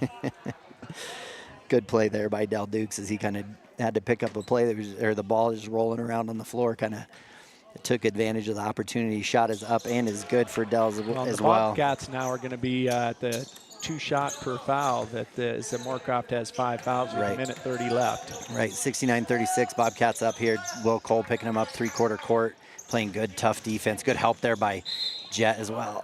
Oh, they're going to call a foul on, I think, on Will again. Foul or a travel. Yeah. Yeah, that'll be his third foul, third team foul. 1:23 left. 69-36. One of those where we'll just gotta be a little careful. The ref had a little extra long look at Will after that foul, making sure he wasn't saying anything. Well, and the coach has really been on him about body language on the floor. Right. So if he sees much of that, Will will be joining him for a little bit of yeah. Oh, Ellis Weber almost with the steal. And then Dell gets it, and Ellis picks it up. Good play there. Ellis comes away with it, but really steal from Dell. Caused by Dell, Will gets it to Dell. Dell's going to drive corner, gets it back out to Will. Oh, he was already shooting it, I think. Hit him in the shoulder. You could tell what was going on in his mind. I'm shooting this ball. Yeah. And then I'm not sure what's happening now. Andrew gets it and knocks Andrew, one down. 5 for 6 for the season. He's about 3 feet behind the arc that That's time. right. And that one just rolled off people's feet and came right to him, and he was just wide open. So like, okay, good it's my shot. Yeah, crazy. Good play, good play. Wolves with it up at the top of the key. Passing the ball around here. Not a lot of movement coming from the Wolves. Jet on defense on the low block. Three is going to go up and is no good. Dell comes down with it. Pass over to Ellis. Ellis going to pull up. Taking the open shot. 15-foot jumper, no good. Oh, Jet good Longwell hustle. gets Jet it. Longwell. And grabs put that back. ball. Should not have been Jet's ball. Grabs Right. the ball across, brings it back to him, steps to the other side of the basket, up and in. Good play there by Dell as well. Jet steals from Moorcroft, going to pass up to Will Cole. Will's going to get, just one little bit of extra bounce, no shot. So at the end of 3, we got the Bobcats 74, Wolves 36. We're going to take a quick break. We'll be back for the 4th and final quarter of this game. Looking for a clean, comfortable room in Thermopolis? Quality Inn of Thermopolis offers great rates with your choice of king, queen, or family rooms with bunk beds. Choice Hotel members earn points while you stay. Reserve your room today. Call 307-864-5515. Amenities include free hot breakfast, pet-friendly, premium free Wi-Fi, indoor pool, truck parking, and more. Reserve your room today by calling 307-864-5515. Quality Inn of Thermopolis. Stop in to Vickland Pharmacy in Thermopolis to see what a hometown pharmacy really feels like. It's the only locally owned and operated pharmacy in town, and they are a compounding pharmacy to boot. They offer prescriptions, medical equipment, Medicare open enrollment, medication therapy management, and more. Vickland Pharmacy can save you time and money. The service you deserve from the neighbors you trust. Vickland Pharmacy, conveniently located inside Max Market in Thermopolis. All right, and we're back here for the 4th and final quarter. Bobcats will start with the ball in the 4th quarter. Outscoring the Wolves 23-14 in that quarter, taking a 74-36 lead in the game here. Bobcats just kind of all around just playing really good basketball. Yep, defensively, offensively, unselfish ball, high energy ball. 50-50 balls are going their way, just like that right there. I mean, a tough play, and Dell just comes away with it. Drives with his left hand, going to get a foul called as Dell drives in. And if he would have shot that with his right, it wouldn't have gone near as well. But he keeps the ball with his left hand, a little bit hard off the glass, but earns himself a charity stripe. That's right. And Dell Dukes will go to the free throw line, which we've seen improvement a lot with his shot over the years with his free throws. And I jinxed him. He's welcome, Dell. I was going to say, Kevin, anytime you speak it, you really cause some problems. I don't want him getting cocky. He rubs that stuff in my face, you know. Second one is up and in. All right, second one is up again. I didn't even look at it that time. I just wanted to give him the benefit of the doubt. 75 for Bobcats here. Let's see how their defense does in this fourth quarter. And then a cheap reach-in foul by Dell.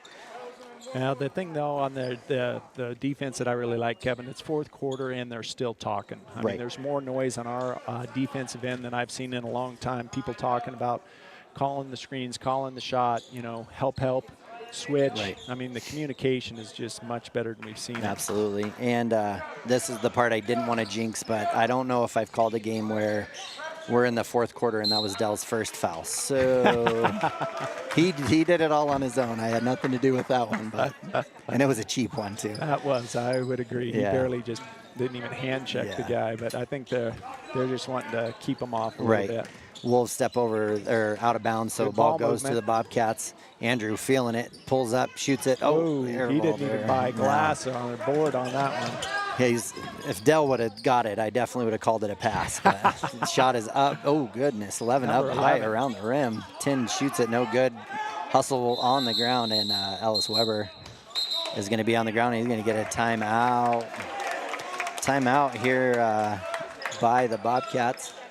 Did Coach call that, or did players call that? Coach did. Did he? Yep, from the sideline. So it's going to be a minute timeout, a full timeout. We'll take a little break ourselves. We'll be right back after a word from our sponsors. In Wyoming, we live by the spirit of the Wild West. Now where the sun's a little brighter, where the snows that fall are a trifle whiter, where the bonds of home are a wee bit tighter, that's where the West begins. We're the bank that's with you wherever that spirit, because we're more than a bank in Wyoming. We're Wyoming in a bank. Pinnacle Bank, the way banking should be. Got this, Dad. We have the biggest and bestest selection in the area, and 172-point inspections. I still remember they're almost as smart as my dad. As for my Uncle Joey, he's the best. Pay up. Midway when you expect the best. Good job, Kate. Yeah. All right, and we are back here for the final quarter of the Bobcat basketball game here against the Moorcroft Wolves. 7:06 left, 36 for the Wolves, 75 for the Bobcats. High-low from Dell to Jet, and Jet picks up a cheap one, but kind of power dribble and just ended up going off his foot. And yeah, Dell Dukes had a great pass to I like that. Jet long I like that low. high-low play right now that they're doing. They're just getting good position, and then they're rewarding each other with it, and that's the best part. I know Jet's had a lot of years of working his tail off down there, and I'm sure he appreciates getting rewarded for it. High screen and roll here for him, and Dell's going to pick up another kind of cheap one. So 4 or 3? That's just 2 on Dell. Oh. Yeah. Oh, yeah, you said he made it to the fourth quarter without one, so now he's got 2. He's hopefully not going to prove. Oh, we got a line change, so the other second group's going to be coming in, seeing if we can kind of wear him down a little bit more. Again, Moorcroft's definitely the sweatier jerseys at this point. Yeah, for sure.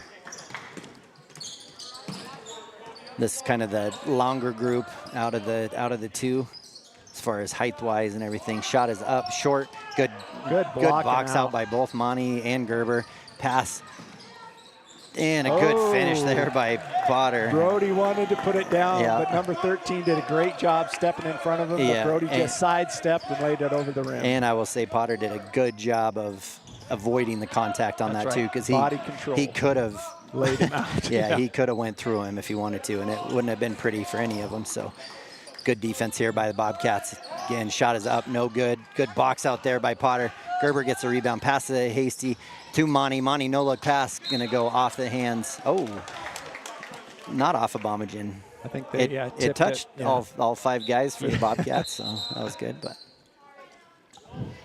and because it is a 40-point lead here, there is the mercy rule, so it'll be a running clock here for the rest of the game. No matter what, even if it drops under that 40, it stays there. Oh, good. Oh, Brody loses it down low. Dang it. Fights for it, though. Armani had play. a great assist down low from the corner, hitting Brody. Brody just kind of lost control as he was turning around. That's right. So Brody's going to go to the line for 2. And Brody, I'll tell you what, his free throw shooting has really improved over the offseason. He's almost, I know I probably jinxed him, but he's almost 100% most of the time. Yeah, he does a good job. Oh, look, you don't have the same powers as I do. Say, okay, I'll start making those comments, Kevin. Okay, you can just keep it zipped. Okay, I'll get some sticky notes and pass them to you. That's stuff I would say. Anything. I'll take any help I can get. Oh, second one's up and no good. Moorcroft comes down with it. So, like I said, running clock now for the rest of the game here, unless it's a timeout or injury. 5 minutes, 78-36. Bobcats leading over the top here. Bobcats playing tough D in their 1-3-1 here. Looks like they changed a little bit of different of who's where. A good turnover there. Gerber comes away with it. Passes up to Potter. Potter's going to go hard at the rim. Oh, goes up for the dunk. Doesn't get it. Gets a rebound. And turns around and puts it back in. So good play again. We'll give the assist to Potter. Off the rim. Off the rim, yeah. Cody just didn't know, so he. The shot is up, no good. Oh, off Cody's head there. Chased down there by Moorcroft. Shot is up, no good. Monty gets another board. For sure, double-digit rebounds for Monty. Monty's just, and on both ends. Yeah, he's got as many offensive boards as he does defensive boards, which is absolutely important. Absolutely. And Potter with another just strong move around the rim. Strong move, but he also kind of sliced through 2 defenders before he comes to a 2-foot jump stop and then up. The coach is really being emphasizing the boys coming off of that 2 feet even around the glass. Good steal there by good job. Number 11 steals the ball from us and gets a shot there. So turnover by as Monty's trying to get the ball into Potter's hands on a breakaway there. So 3:46 left here in the 4th quarter, 82-38. Bobcats are in the lead. We're going to take a quick timeout. We'll be right back after this. For a place to relax, sip on your favorite specialty lattes or tea, and find the best gifts for any occasion, Storyteller is the place for you. Books brimming with compelling stories, gifts for the kids like Legos and coloring projects, and something for your family and friends like hats, jewelry, or a bag of award-winning Mountain Air roasted jackrabbit Java. To learn more, visit StorytellerYO.com or swing by at 524 Broadway in Thermopolis. All right, and we're back here after the timeout. Bobcats leading 82-38. A lot going right for the Bobcats here. Just all around good game. So again, you just hope this momentum carries. You know, you don't ever want them to, if they're going to have that next game mentality, then that means you have to forget this one too, especially on a weekend like this where you got games back to back. So this evening they'll play against Southeast as well. But, it's a great win, no without a doubt. But you also have to have that next game mentality. So I hope they can, and they've been preaching that. Absolutely. They had the parent meeting with the team and kind of talked about some of the culture change. And like you talked about the goals, it's more next game rather than, next month. Yeah, and absolutely. So we'll see how they do with that. Good.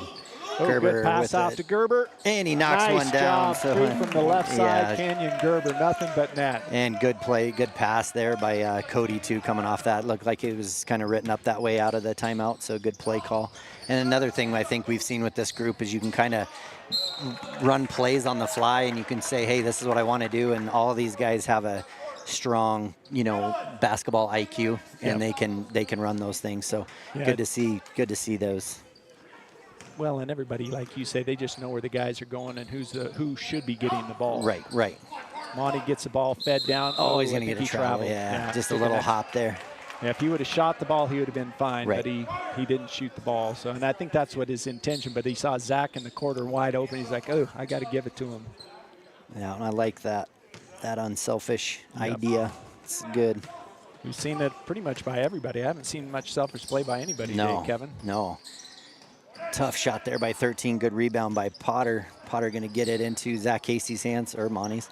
And now Zach has it. He's going to drive with his left hand, look to score. Oh, tough shot there. He kind of got bumped by Monty, I think. Yeah, I think he thought he was getting fouled and it was his own player. Yeah, I'll have to remind him of that because he definitely had the look. Right.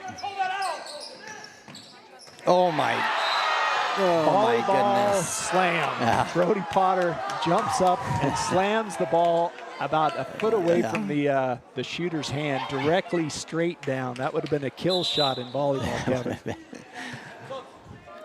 And in this game, I don't mind, but that's the one where I like to see him just grab it. You know what I mean? Like that just would even be cooler. and just grab it, turn around, and then because then it's your send ball. It full distance for somebody to do something with it. Yeah, because then it's just your ball. But I mean, in this, sometimes it's those hype plays though that what a team needs too. So I take that. I'll take it. Just builds energy. Yeah, energy play. Brody, if you're listening, you did a good job when you listen back to it. I bet you all the boys are going to rewatch this game. Yeah, I think so too. Good, just 1-3-1 defense is just a little bit handsy. Yeah, it is, but man, Brody got the foul. I thought that would have been a Zach foul, but Brody got that one. So a new group comes in, and that'll be Brody's fourth foul. So 1:15 on the running clock, 85-38 left here in this game. Inbounds for Moorcroft, just trying to get it inbounds, sends it in. Good defense there. Again, they kind of a different in the type of defense they play depending on the group too, that's fun to watch too, because that makes it tough for, an offense to do something too. It looks like Will or Andrew's going to pick up a foul there. That one. Let's see. No, you're right. Will be his fourth as well. So under a minute left, 33 seconds. Oh, that was his fifth. I guess I must have missed one in there somewhere. Yeah, he came to the sideline kind of untucking his shirt, kind of a sign that he knew. Right, which you have to be careful because that is a technical if they see it. If it seems like it's in disgust or something, Good defense here by Andrew. 10 seconds left. Like to just see him get the no fouls, just play tough D and. Good hustle, Andrew. Intentional foul. He was going to call it, and then he let it go. I think the ref looked at it, looked at the scoreboard, and was like, I could call intentional, but let it slide. Right. So Bobcats in this game, first win, 85-38. Bobcats putting up 85 points in a game that's good in fourth quarter with running clock. I mean, there's not enough good things to say about that win. So we'll do our best, and we'll come back after a quick break here. We'll do a post-game show here, and then this evening we'll have a game against Southeast. Lady Cats are at 4 and Bobcats are at 5:30, and we'll be with you guys as well. But we'll be right back. We'll give stats of the game and talk a little bit about how these games went for each of the teams. And we'll be right back after this. The choice is yours.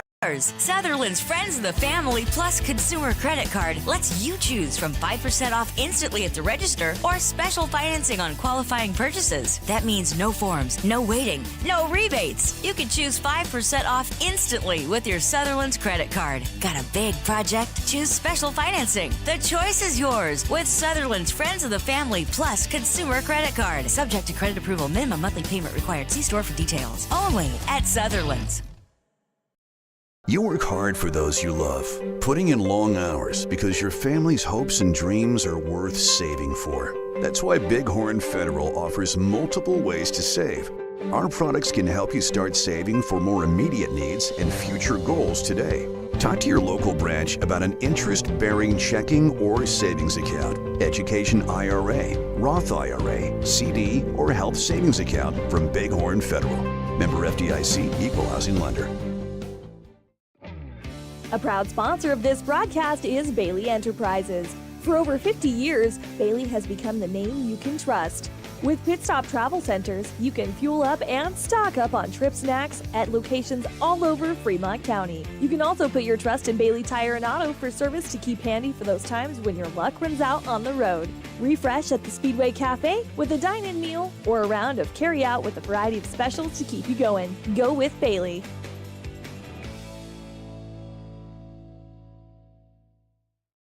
I'm Travis Winger. I'm a financial advisor with Edward Jones.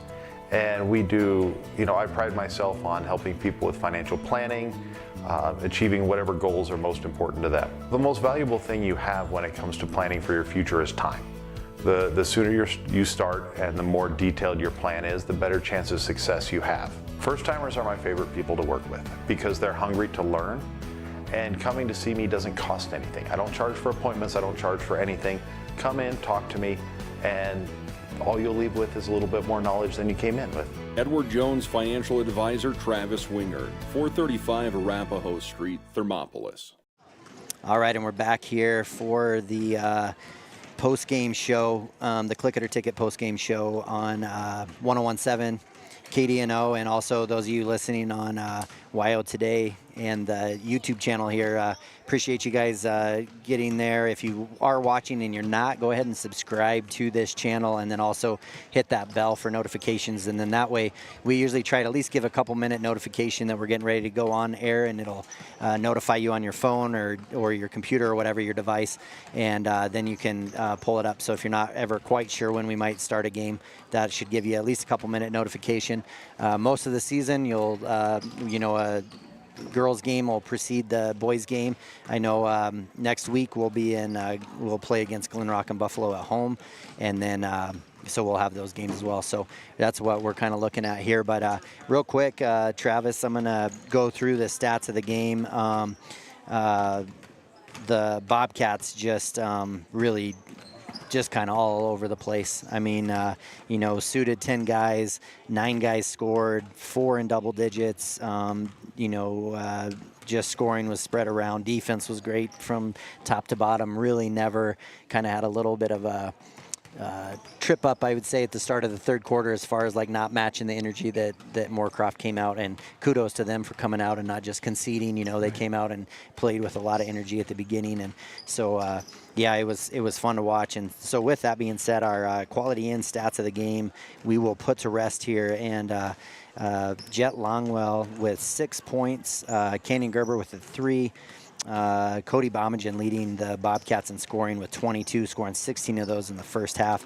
Ellis Weber with a bucket for 2 points. Will Cole with 3 points, going 1 of 2 from the free throw line. Del Duke scoring 8 points, going 2 of 3 from the free throw line. You're welcome, Del, if you listen to this, for that one miss. Armani Duke's just working his tail off on the both ends of the court on the boards and scoring 12 points. Brody Potter scoring 14 points, doing kind of anything and everything, scoring from outside, scoring from inside, having that just brutal dunk, which was awesome to watch him do it through traffic, and then also that block at the end, scoring 14. Plus the block off the glass. Oh yeah, and that one was more huge impressive too. Because we owned that one. Yeah, absolutely. And then, what can you say about Andrew Howell coming out at senior year, first game, scoring 15, going 5 of 7 from the three-point line. That's pretty good shooting percentage. I think we'll be pretty happy with that. So again, just scoring all over. No one fouled out. And again, when you're able to rotate through, if anybody gets in foul trouble, you're able to limit that a lot. And I think those 10 boys should walk into the locker room feeling pretty darn good about like what they can do as a team, I think. And I think the rotations that Korpening had and what he was looking at to do with each group, I think says a lot about what he sees in this group.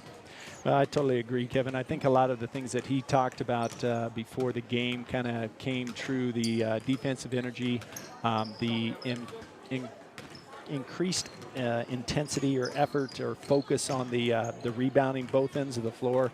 We had a couple of times where we got a little bit lazy once we had the leads, but overall just very impressed with the defensive effort. Again, if we were doing the player of the game, I definitely would give it to the defense rather than an individual. Yeah, that's just it. I think both the Lady Cats and Bobcats, you just couldn't really just pick one out of the group, because I do think they played so well as a group. So with that, on the other side for stats, number 10 for them had 6 points, scoring 4 of 4 from the free throw line.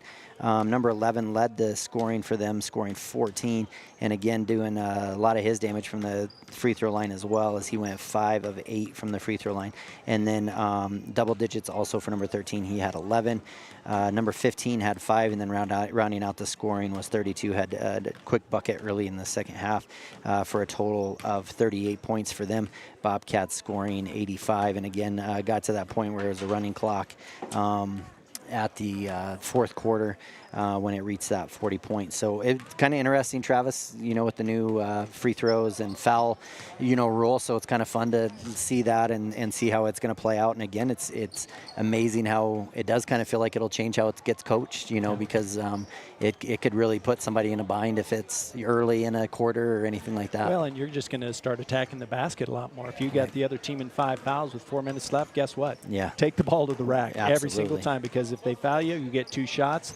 If not, then you're making the shot. That's right. That's right. So free throws could come down being a big thing going into here. And I want to thank Quality Inn for sponsoring us, and not only them, but everybody that does sponsor our games here. Without these sponsors, we would not be able to, do these things. And I just love being able to do it. Both Travis and I love this game of basketball, loving to be able to talk about it and then get to see these boys that we've, been a little part of their lives as well. And they've probably been a bigger part of our lives, but, just getting to see them translate what we've been hoping to teach a little bit of and just prove to us, Travis, maybe they do listen a little bit. I don't know. Well, like I say, and I will say hats off to Coach Bowker, because he did a really good job of kind of reestablishing a new culture with the football team, and a lot of these boys played football, and I think there was carryover. So if Coach is listening, or any of his players, you guys keep that up, because that kind of culture and that kind of attitude breeds winning. Yeah, it's huge, and it is so amazing how it just will help get rid of any selfish play that's out there, and you start congratulating each other and understand that each of you are going to have a night, and just be excited when the other guy does, and the excitement's coming your way. So what a great game. Sure enjoying this so far, Trav. So 2 wins for the Bobcats, 2 games in. So fun to watch. We will be back a little bit before 4 o'clock for the Lady Cats against Southeast, and then the boys Bobcats will follow right after at 5:30 against Southeast as well, as long as we stay on time. So with that being said, we are going to end this one, and we will see you later this evening. At Teton Therapy, our people make the difference.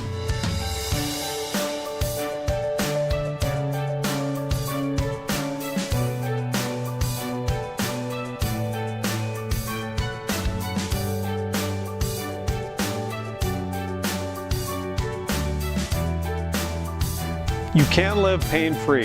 The amazing staff at Teton Therapy can help in Lander and Riverton. Looking for a clean, comfortable room in Thermopolis? Quality Inn of Thermopolis offers great rates with your choice of king, queen, or family rooms with bunk beds. Choice Hotel members earn points while you stay. Reserve your room today. Call 307-864-5515. Amenities include free hot breakfast, pet-friendly, premium free Wi-Fi, indoor pool, truck parking, and more. Reserve your room today by calling 307-864-5515. Quality Inn of